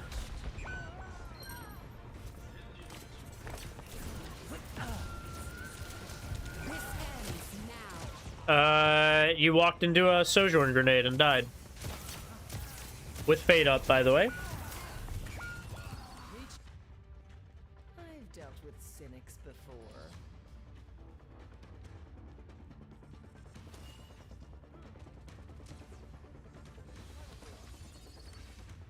Group up with me. Group up. Payload must follow its course. Put it into motion. A taste of poison.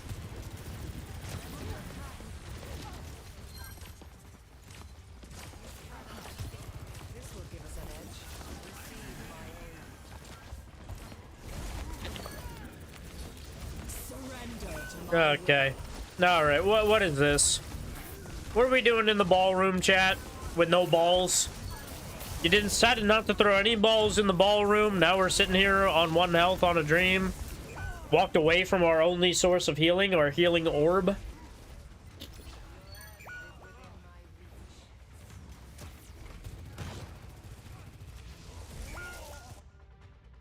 Time again to try again. Breaking me down just builds me up.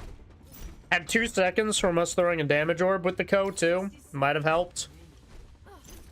I think it was just a really bad idea to use the Ko there, but...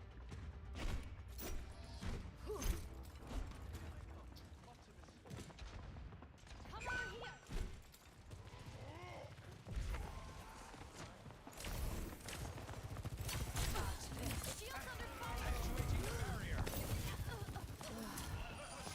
Whip shot, whip shot, whip shot, whip, whip, whip. Now watch me whip. Would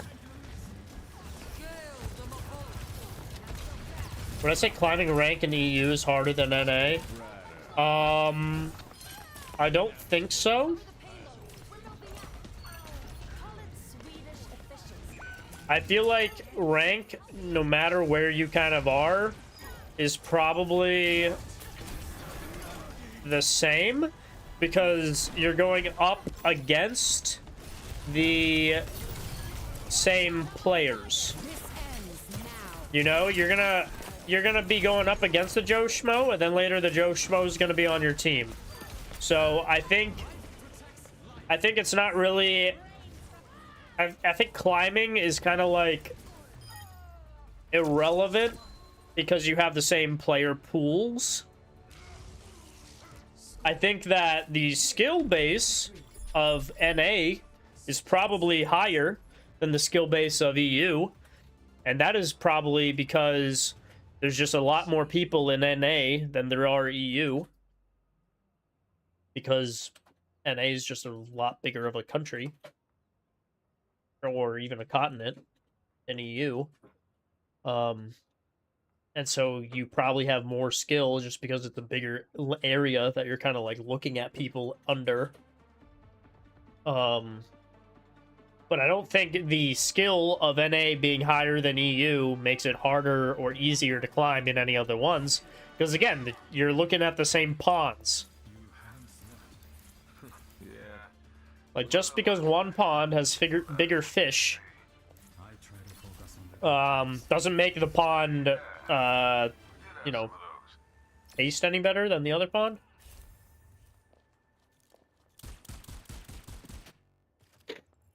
You can't be Cyborg Ninja every year. Supply damage increase. 1. Attackers incoming. The payload needs to be stopped. The payload. Don't be too reckless. Good damage boost here on the Sigma. But I would say we probably need to look at what we got here. Especially when you start hearing Pharah shoot rockets, you need to realize, oh shoot, Pharah is going to be launching rockets. She's probably going to be looking for my hit scan player, Alpha Jeff. But probably need to go pocket Alpha Jeff, make sure he gets rid of the Pharah. Also, pocketing a tank is usually not the call. Pocketing some kind of hit scan is probably better. See? Okay, I see. Your Cassidy isn't even back yet. He, like, just started, I guess. So yeah, Sigma probably is the best person for you to be pocketing right now. Eventually, you want to get to your Cassidy and probably just pocket him for most of the game.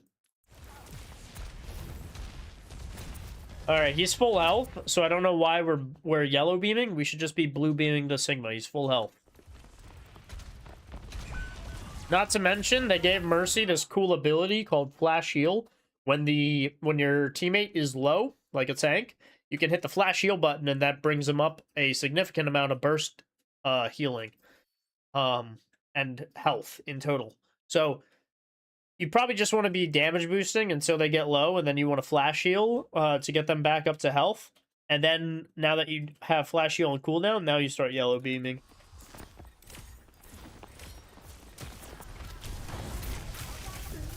Oh.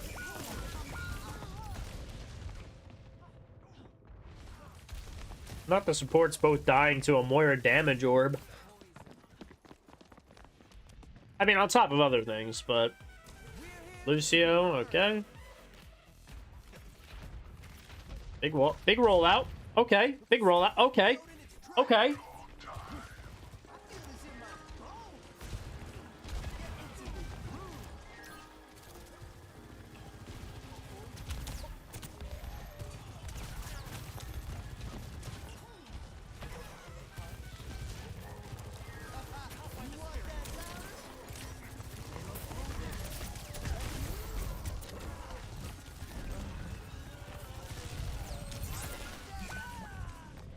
Yeah, I mean, a lot of this seems to be just walking into grenades and AoE effects that just wither us away.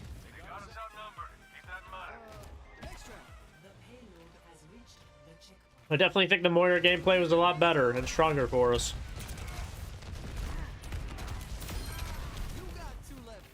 Oh, it came up. It came up, Wolfers.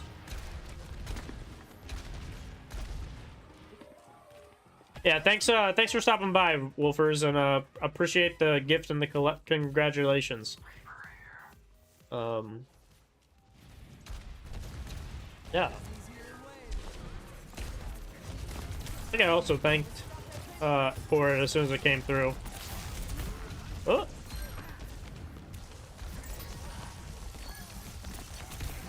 Nah, it's all good. Sometimes it pops up as it comes up as an Overwatch voice line, so sometimes people just consider that something as part of the game. Or maybe we dropped frames and that's why it didn't show up.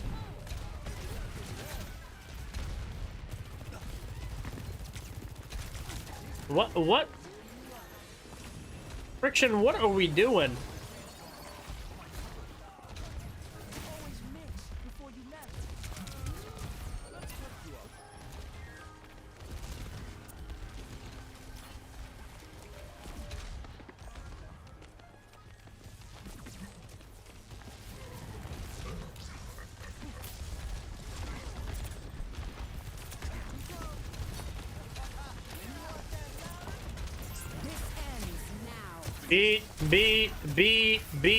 B. Okay.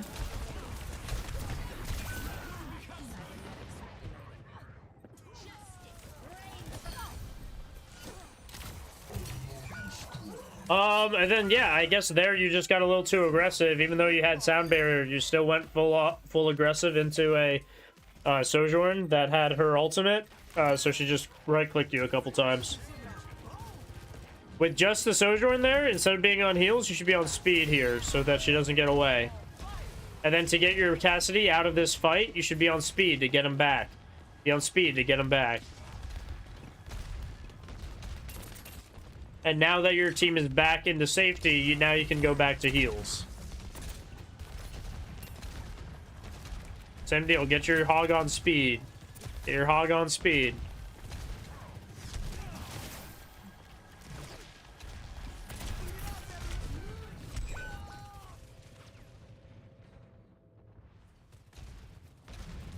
We died to spam, chat.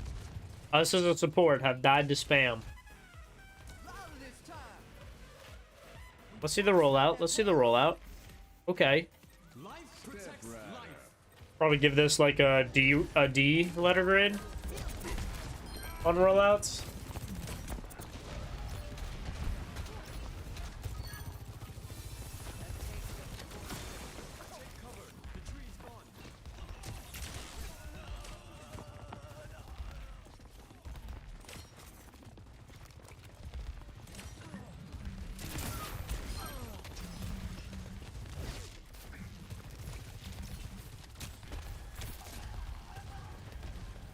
The reason people play Lucio, chat, is for the rotation. Because when he uses his speed boost, he can get his team to move in or out of a fight quicker so that they are shot less. And sometimes that is more beneficial than healing because it doesn't matter how much you heal. If you're getting shot, you know, and taking out X amount of damage, it might just be too much to where you die. But if you're able to dodge the bullets, that's no damage taken.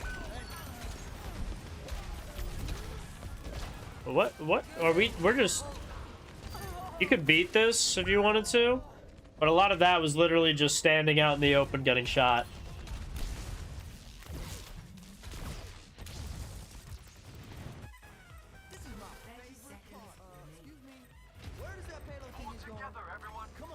Yeah, but Lucio doesn't really have great heals. It's all the timing of the amp it up. Okay.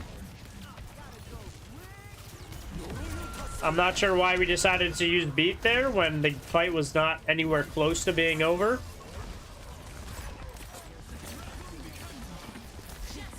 Here you might want to give your Genji speed boost.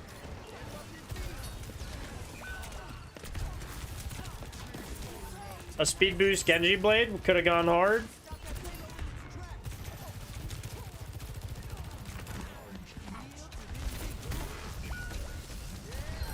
It'd be crazy if we had a sound barrier right here, but we didn't use it.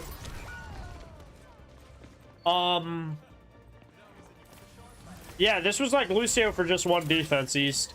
But I think the big issue here is just not knowing when to swap to speed. I think we do a good job on heal. I think we do a fine job using amp it up on heals. But it looks like a big part of that is just not using the speed. I feel like this is overall gold gameplay. For the reasons I was saying earlier. Yeah, just kind of like a lot of the wasted abilities, in my opinion. Or not the full potential of abilities. So I'd say it's probably gold.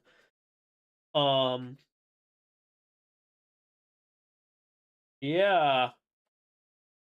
Honestly, it's probably it though. Good game to watch though, for sure. Guess my rank. Tracer, honestly, just saying, need tips what I'm doing bad. Okay. Give it a look.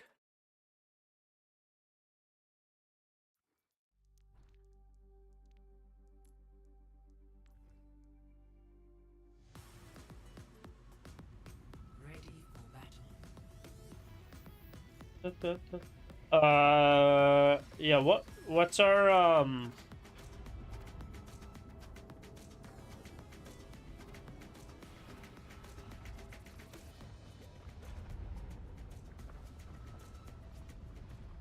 Ryuk? Okay.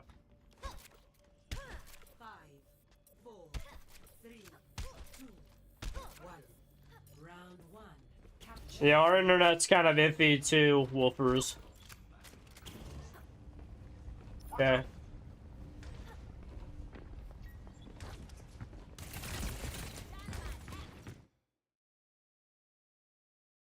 Honestly, this flank is not... I kind of prefer a flank that's more like this way, actually kind of pressuring that back line. Over here just kind of seems... Yes, it's an off angle, but like you're kind of like still with the core and attacking the tank. So not a flank that I would necessarily want.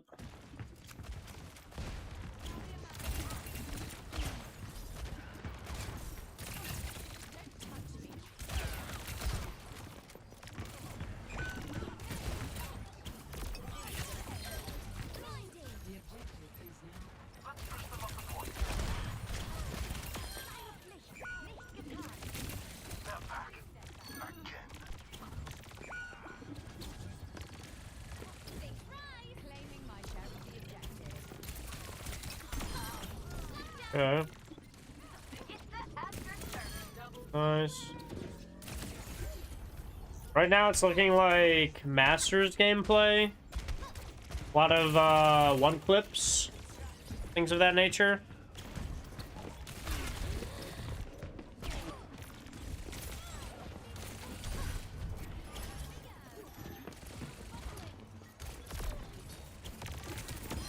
Nice.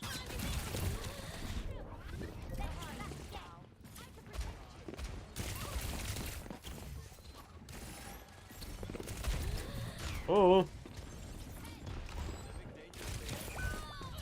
Yeah, I mean, there it's really just a matter of peeking this or not. I think after you got this trade-off here with the other Tracer, I think because you are on defense, I don't think you really need to do much more than that, considering they don't have much space that they're pushing into. I think a lot of what you're kind of doing here is marking the enemy Tracer, making sure that their enemy Tracer is not doing anything too crazy to get to your back line. So I don't think you have to really do too much with it. You kind of already burnt out her resources. So I think you're kind of already in a good area. You didn't really need to do anything else. And then yeah, kind of like what you ended up doing is going super aggressive, getting yourself picked, and because you're on defense, getting picked is kind of more important than actually getting picks. Because, you know, as the defense numbers dwindle down, the attackers can eventually stagger themselves in to the point they get on point. You as defenders have to get off the point, and so they cap it. And then again, this is a just minor positioning issue, but if you're not full health, don't peek the door. Unfortunate. Now the Tracer's able to get her picks, because she's not getting marked.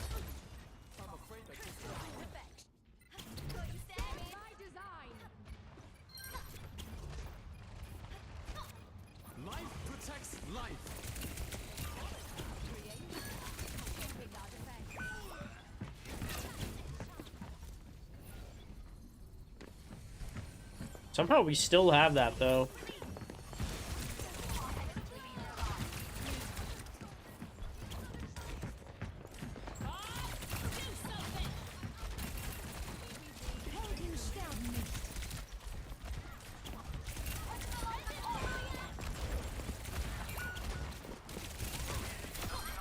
Nice.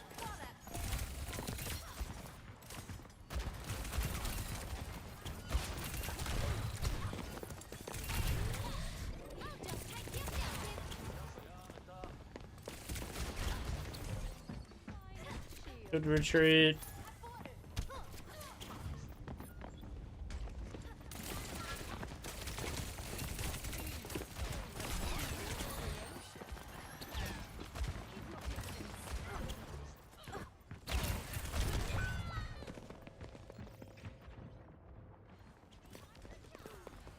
Good attempt. I think the only issue with that is just like you're going really hard into a pocketed Ashe, and she knows where you're attacking from.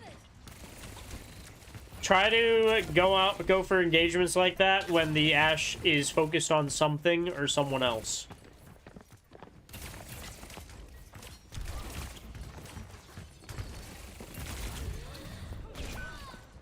Ooh. Looks like a bunch of staggers here. Yeah, a lot of these attacks seem a little rushed. Like we're trying to make something happen really quick, and we're getting really punished for it.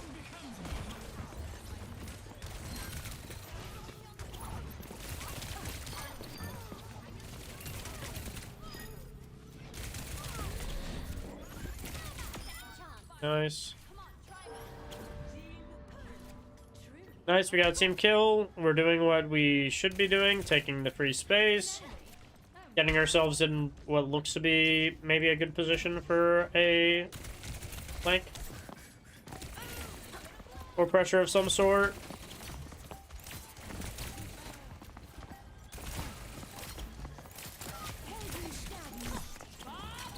I'm okay with dueling a support here. Tracer is made for the isolation, so dueling a support is kind of what you want here.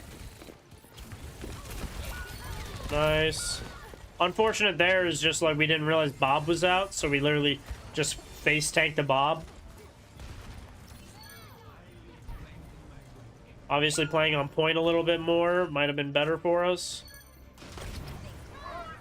But I think Genji's might have that. Maybe.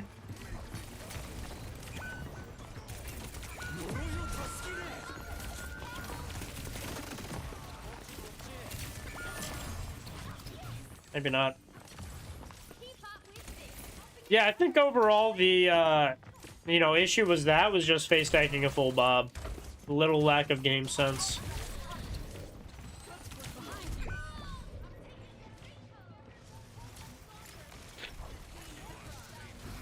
Огонь по готовности.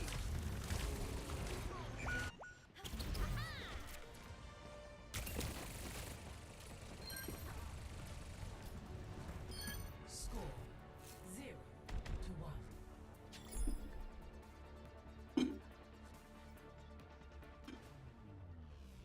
Ready for battle. We'll wrap this up quick.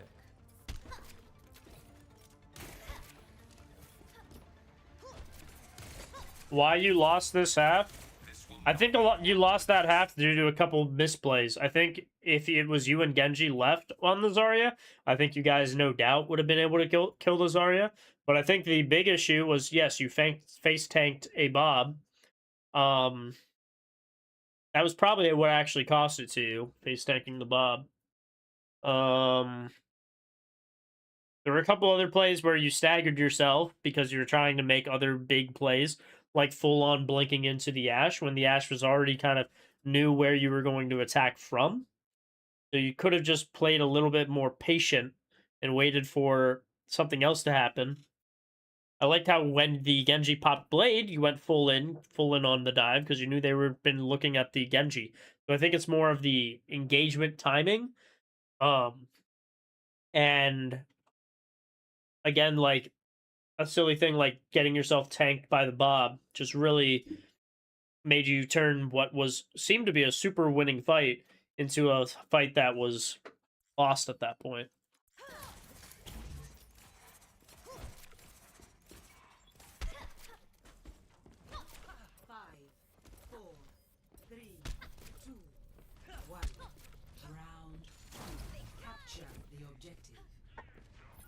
If we lose this, I won't care.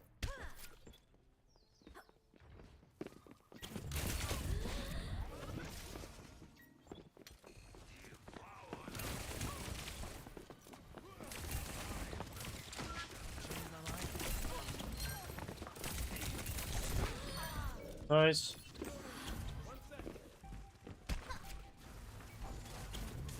Our objective now.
Yeah, this is just another one of those instances where you like got pushed out.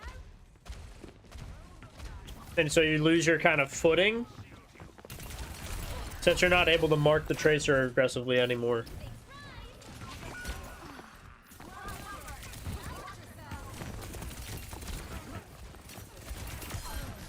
Nice.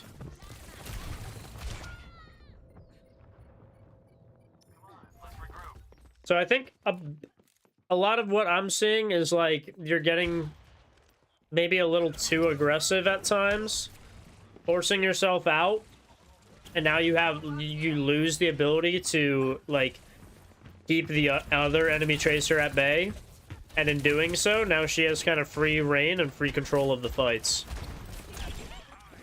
Big stick, big double, very nice. Yeah, I'm thinking this has to be a Masters game.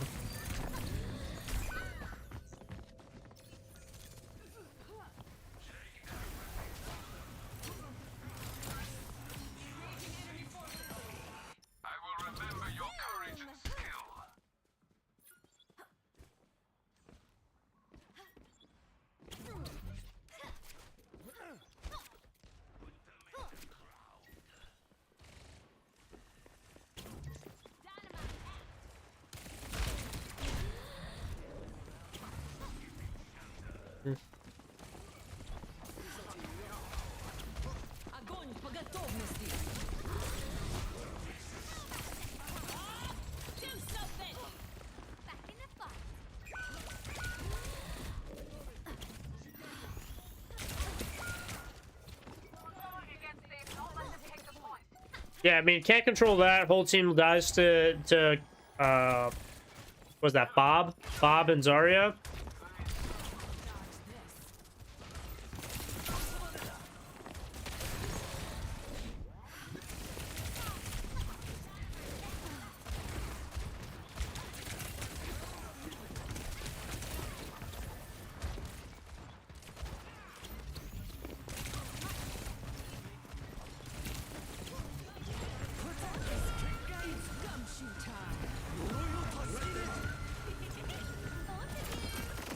Nice, good stick.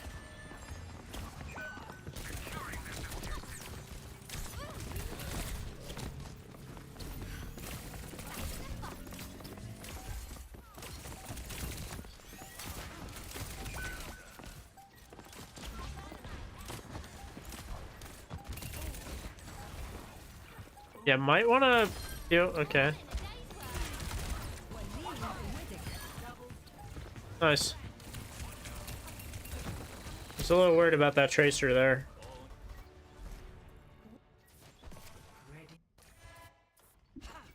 We only got flushed out one time there from over peaking and then having to step away. And our sticks were very good there. We did miss some sticks on the attack.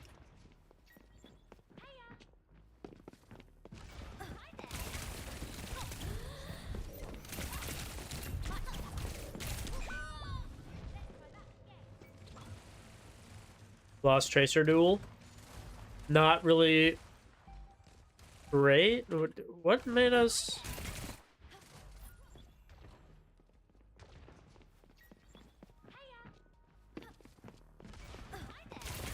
Yeah, I'm not sure what made you want to drop down to fight the Tracer there.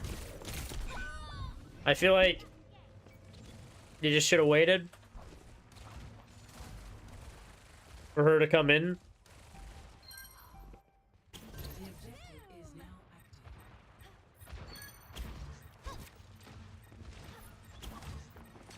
Okay, you're winning this fight. We know where there's Ashe is. We're going for the Ashe, it seems like. Nice.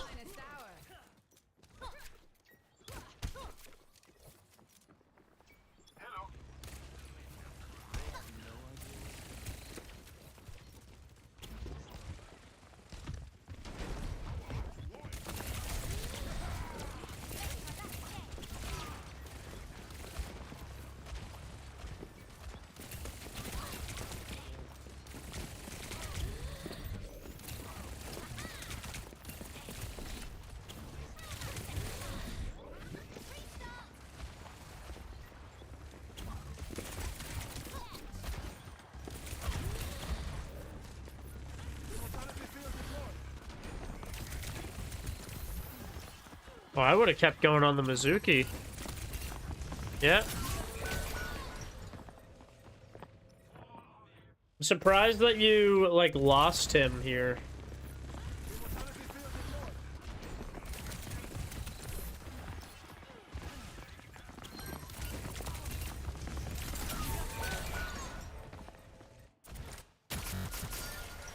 It just looks like here we had a couple lost duels.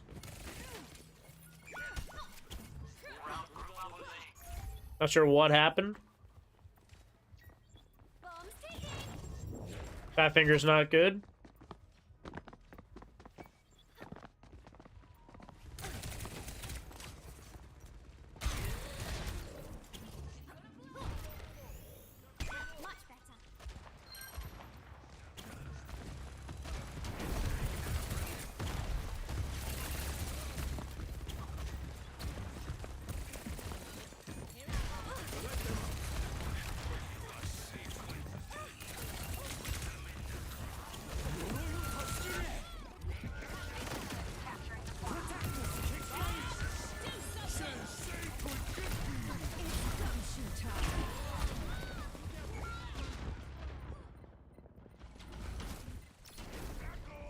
That was a lot of rings. They call that the rings of power.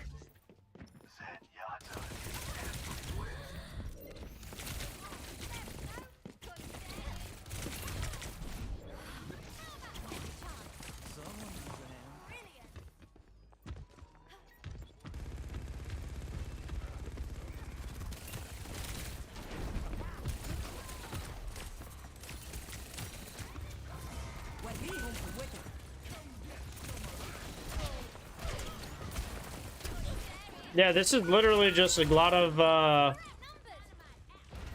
very difficult fights. Seems like the enemy has a lot stronger positioning on these maps, and it looks like you're just are losing a lot of duels. This is a hard stagger. That's unfortunate. Especially because you were probably the person that needed to touch.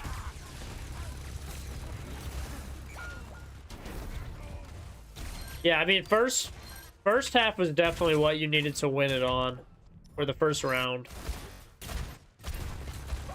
I mean, even... Yeah, you lose this because... you got picked by this, which I thought would have been better if you... But like that, even that, you had 2 blinks and you just didn't blink anywhere. You just kept walking when you probably should have known he was just going to turn and flick on you.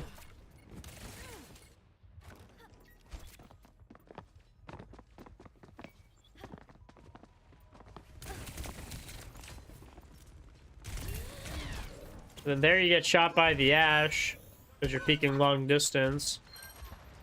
And that takes you out of this fight where after this Malga pressures you, you probably could have blinked through and gotten the Mizuki. But you managed not to. He gets healed back. They drop his ultimate.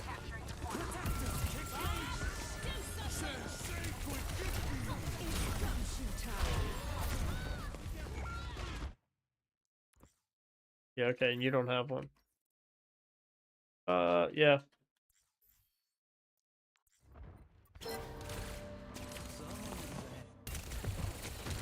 And then this is just more fighting, but unable to kind of really do anything.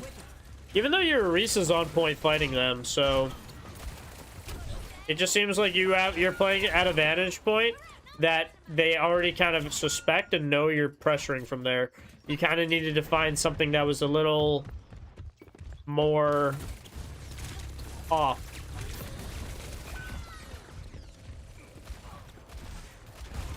You can't, as Tracer, be going in from long sight angles that the enemy can kind of just see you're blinking from. Otherwise, you're going to have to, like, triple blink onto them, and that's just using a lot of resources on something that they can see from, like, a mile away.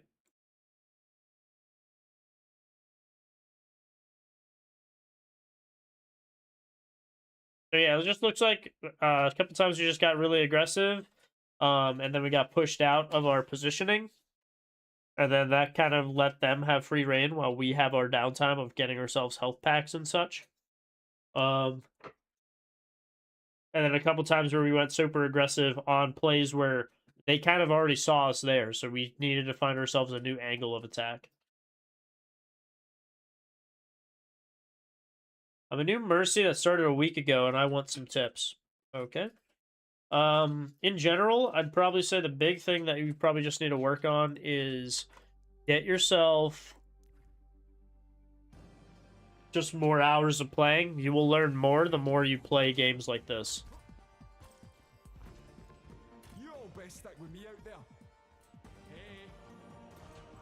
Yeah, hope it helps. Happy climbing as always.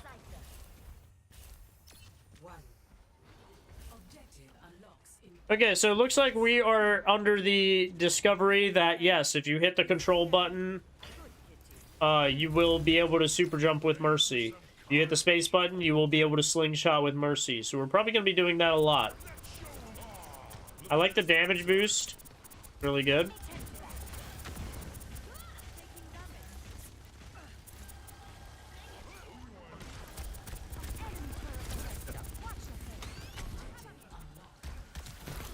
Yeah, your auto's running away from a Doomfist behind you. A cool thing about Mercy, chat, is you don't have to be looking at the person you're healing. So if you want to, you can be healing this Malga, but then you can choose to, like, look over here and see if anyone's pressuring you. You can choose to, you know, be healing, but then turn around to see if anyone's behind you. You can do things like that so that you aren't so, locked on just looking at one dude. Helps you keep your awareness up as you're playing Mercy.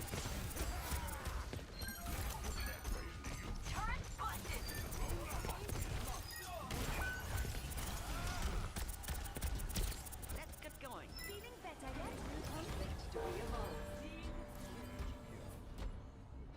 yet?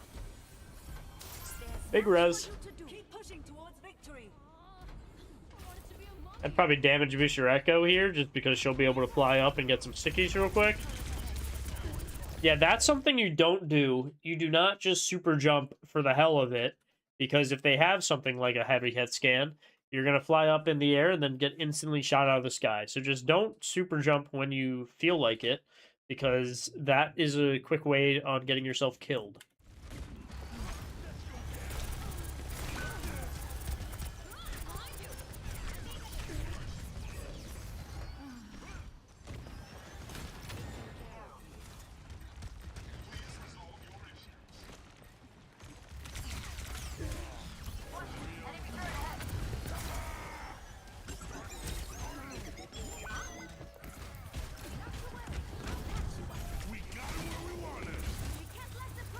Okay, big solo ult. Okay, whip out the Glock. Okay. Here we can probably pop our ultimate and close this fight out. But never mind, don't use your ultimate.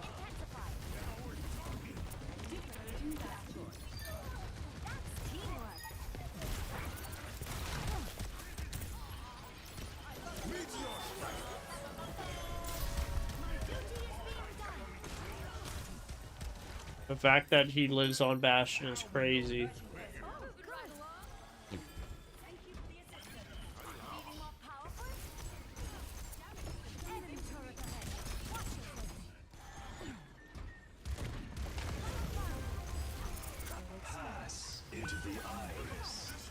Popping ult here might not be a bad idea. Pop ult. Pop ult. Pop ult. There we go.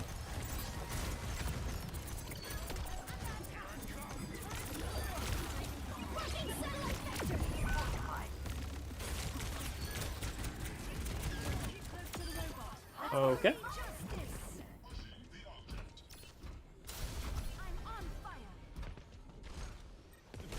Alright. Yeah, be damage boosting. Cool.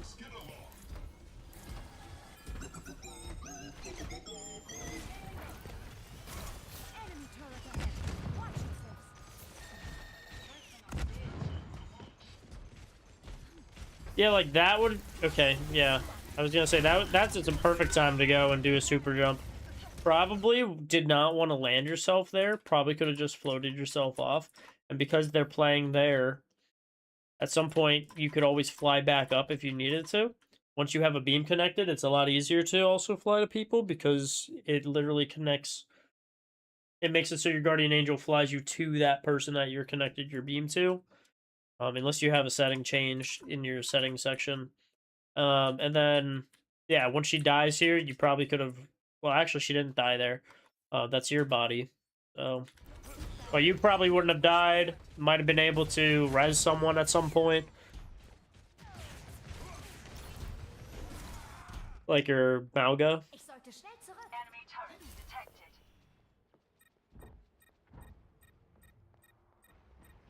Never mind, your Mauga might just be him. That's it for their turn. Meteor strike. Keeping the heat on.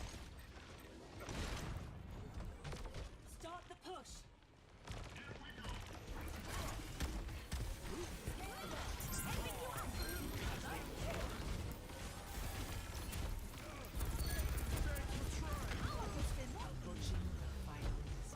Sorting out the picture.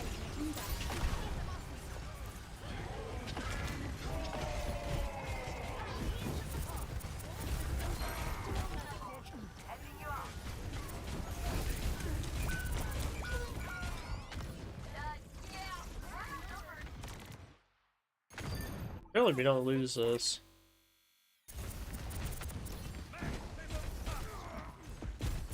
Yeah.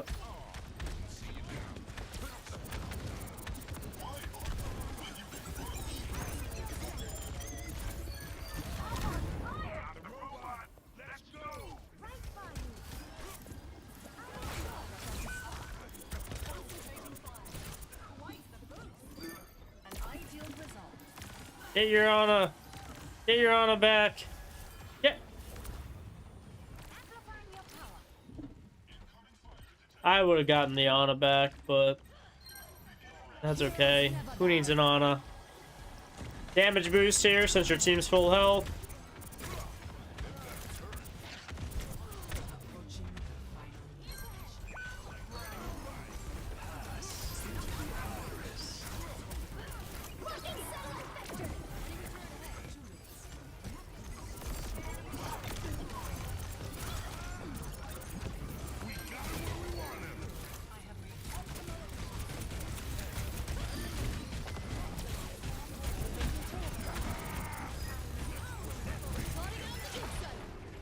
Yeah, easy.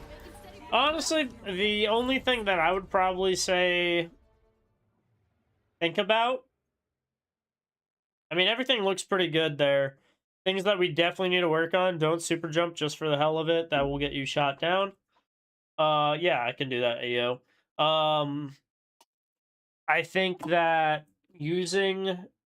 when you are whipping out the pistol, if you're in Valkyrie, it's good to think about some things like how many people you can potentially damage boost. Because if your whole team's grouped up, 4 people damage boost is going to be a lot stronger than just one Mercy pulling out the gun. But if it's to get someone like a Widowmaker that's in a strong position, you can certainly go and whip out your pistol to go handle them. So it all kind of just depends. But I think at the end there was one point where you pulled the pistol out when you had 3 people you could have damage boost, and you probably should have just damage boosted the team knowing that they were going to just wrap and clean up the job. Because they're going to do a lot more damage, especially with the damage that they were running, than what you would do on your ultimate. Couple things with beam changes could have been better, just like quicker and things like that. We didn't go for any crazy reses, nor did we feed ourselves going for any reses, so that was good. So yeah, it's really just those small little tidbits, like think about who you're damage boosting, and who you can damage boost when you're in Valk, and making sure we're not super jumping just to get ourselves out of position. All right, last one for the night. Kind of clueless on and when how to use my E on BAP. Wondering what I can improve at in general. Estimate what rank it is. Game was closer than it should have been. Are you saying estimate because you don't know what rank it is, or you just want me to guess what rank it is?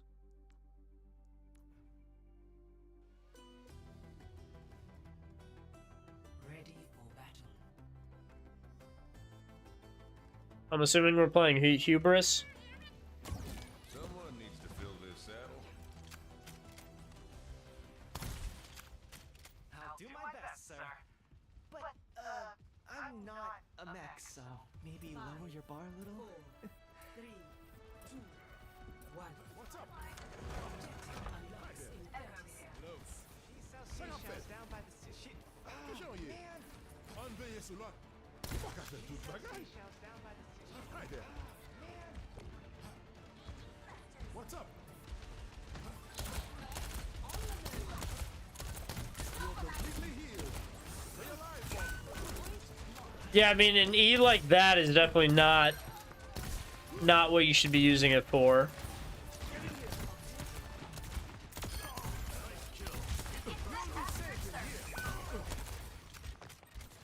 Nor an E like that.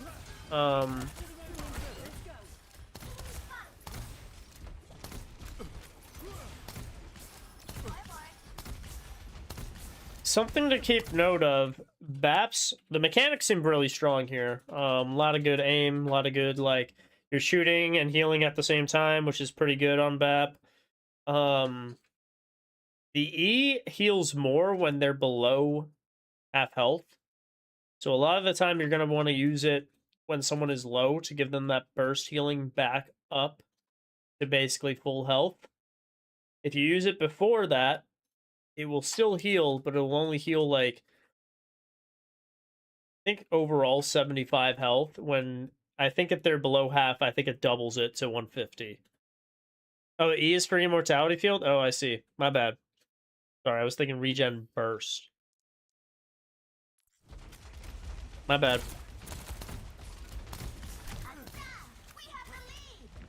Well, the regen burst, I think, could use some work too, though. You are just kind of just spamming that out. Nice. We have the robot.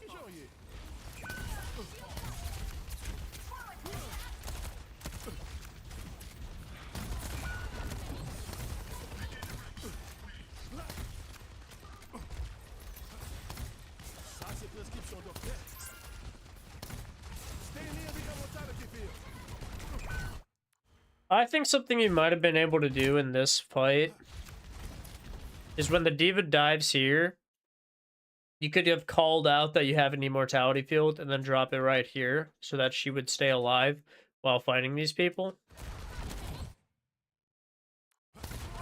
And you still could drop it while you're there.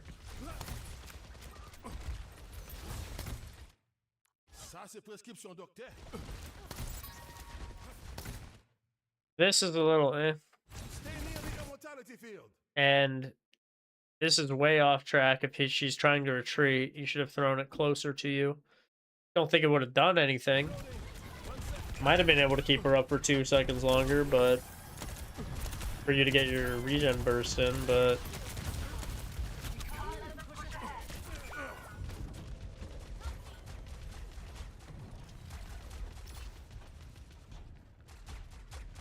do you, Wings? What's up? Hello. What's good, Wings? Your team has lost the lead. So is this console then?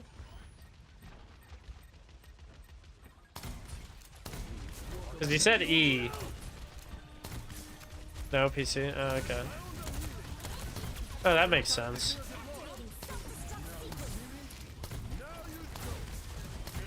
I'd like you to try to use more cover when throwing these immortality fields down.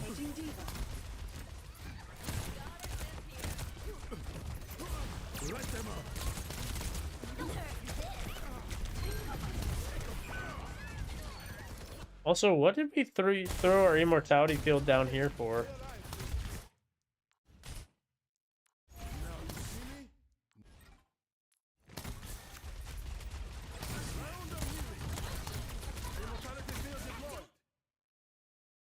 Yeah, you're probably just not using your regen burst effectively, and that's causing you to use your immortality field.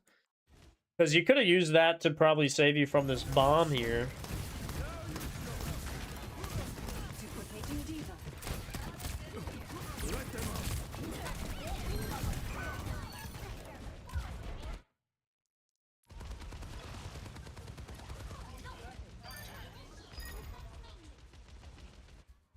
Hello. That could hide it. Your team.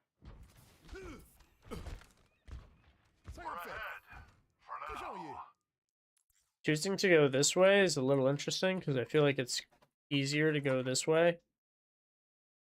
feel like this is shorter.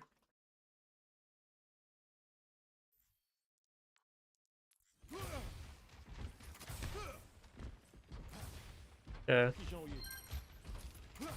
Think you cut the... Oh, no, they're short path. Cool.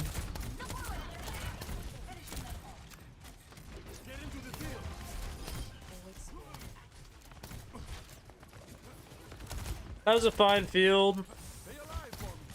Like, what is that ship?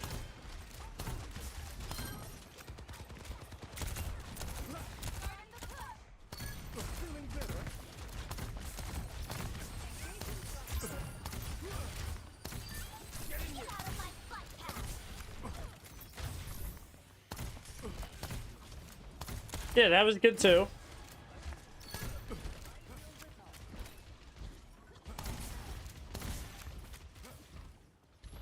Looking good. Hello. A shot of health. Start pushing the barricade.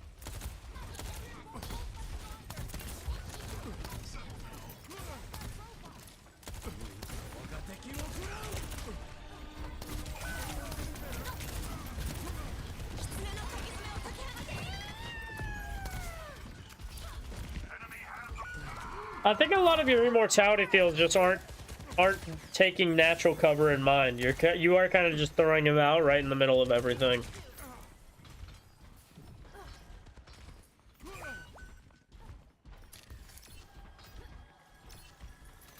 So they only last for like half a second.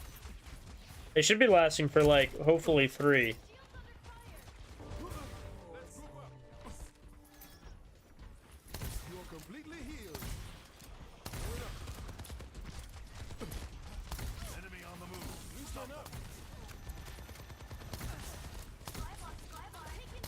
And again, these shifts, like you're just kind of dropping without really taking into account critical health is interesting. Rip. What did we immortality field there? Was it necessary?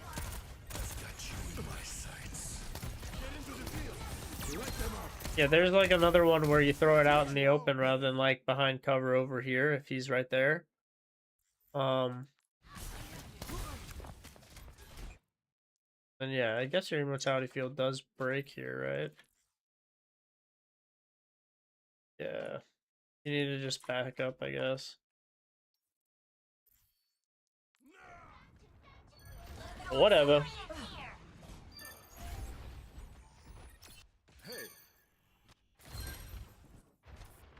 What's up? Hello.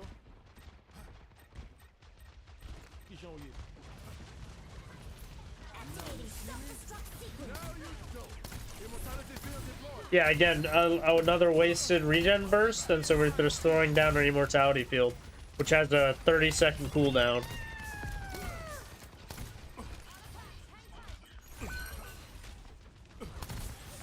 Yeah, the cat flew off the map. Go in.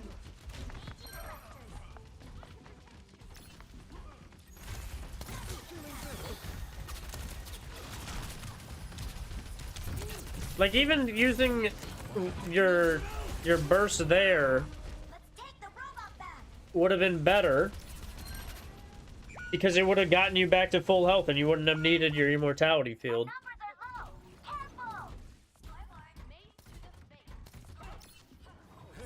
I think a lot of the way we're using regen burst is just like not really, it's not as effective as it could be.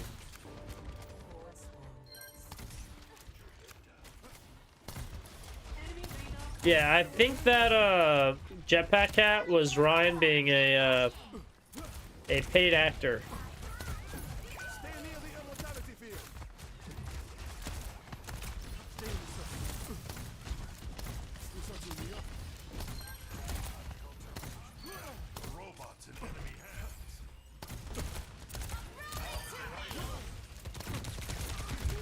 Isn't Ryuk? Didn't we play? Didn't I already VOD review Ryuk? Or am I tripping?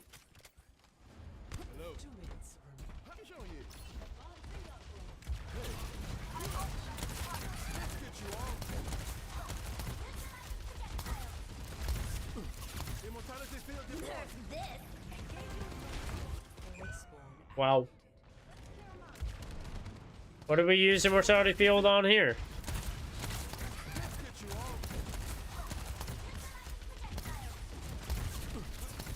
Oh, we used it on nothing? Okay. Yeah, I mean...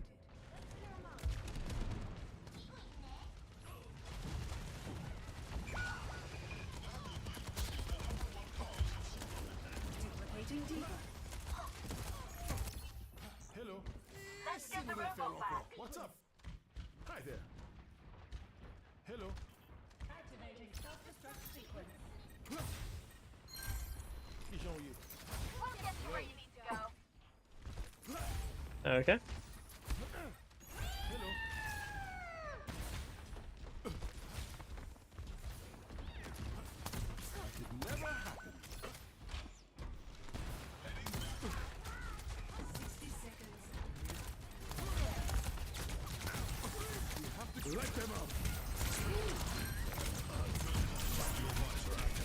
Yeah, now if it was just you put it again in like a situation, I understand like the idea, but you could have placed it more even so over here where they just like couldn't shoot it.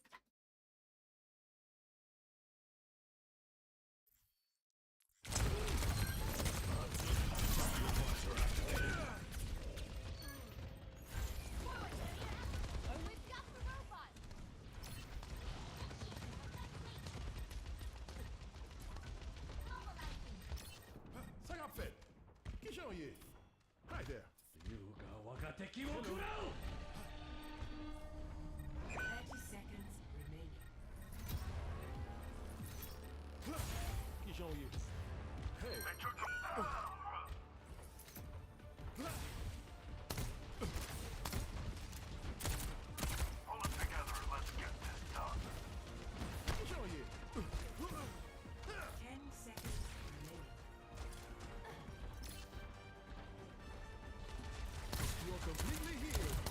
Surely we win this, chat.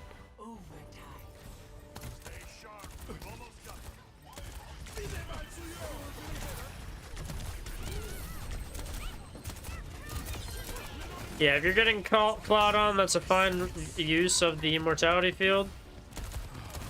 I mean, jumping is a little risky when fighting a visor soldier. Yeah, I mean, in general, in terms of immortality fields, it looks like you're just not really considering cover at all in any situation. And I think another reason why we're kind of struggling with the use of our immortality field is because our regen burst is being used when people are like either full health or above their half health. And that is causing them to basically just not, not be fully, like, not be able to be like, healed with the regen burst. Yeah, I would honestly also guess Master's Wings, to be honest. I mean, you're definitely seeing the punishes from the Diva when we use our regen burst. That cat, I don't know what that cat was thinking with flying a Diva off the map, and then not only that, but the cat flew off the cliff. So that was interesting. But yeah, overall it's probably a Masters game if I had to guess.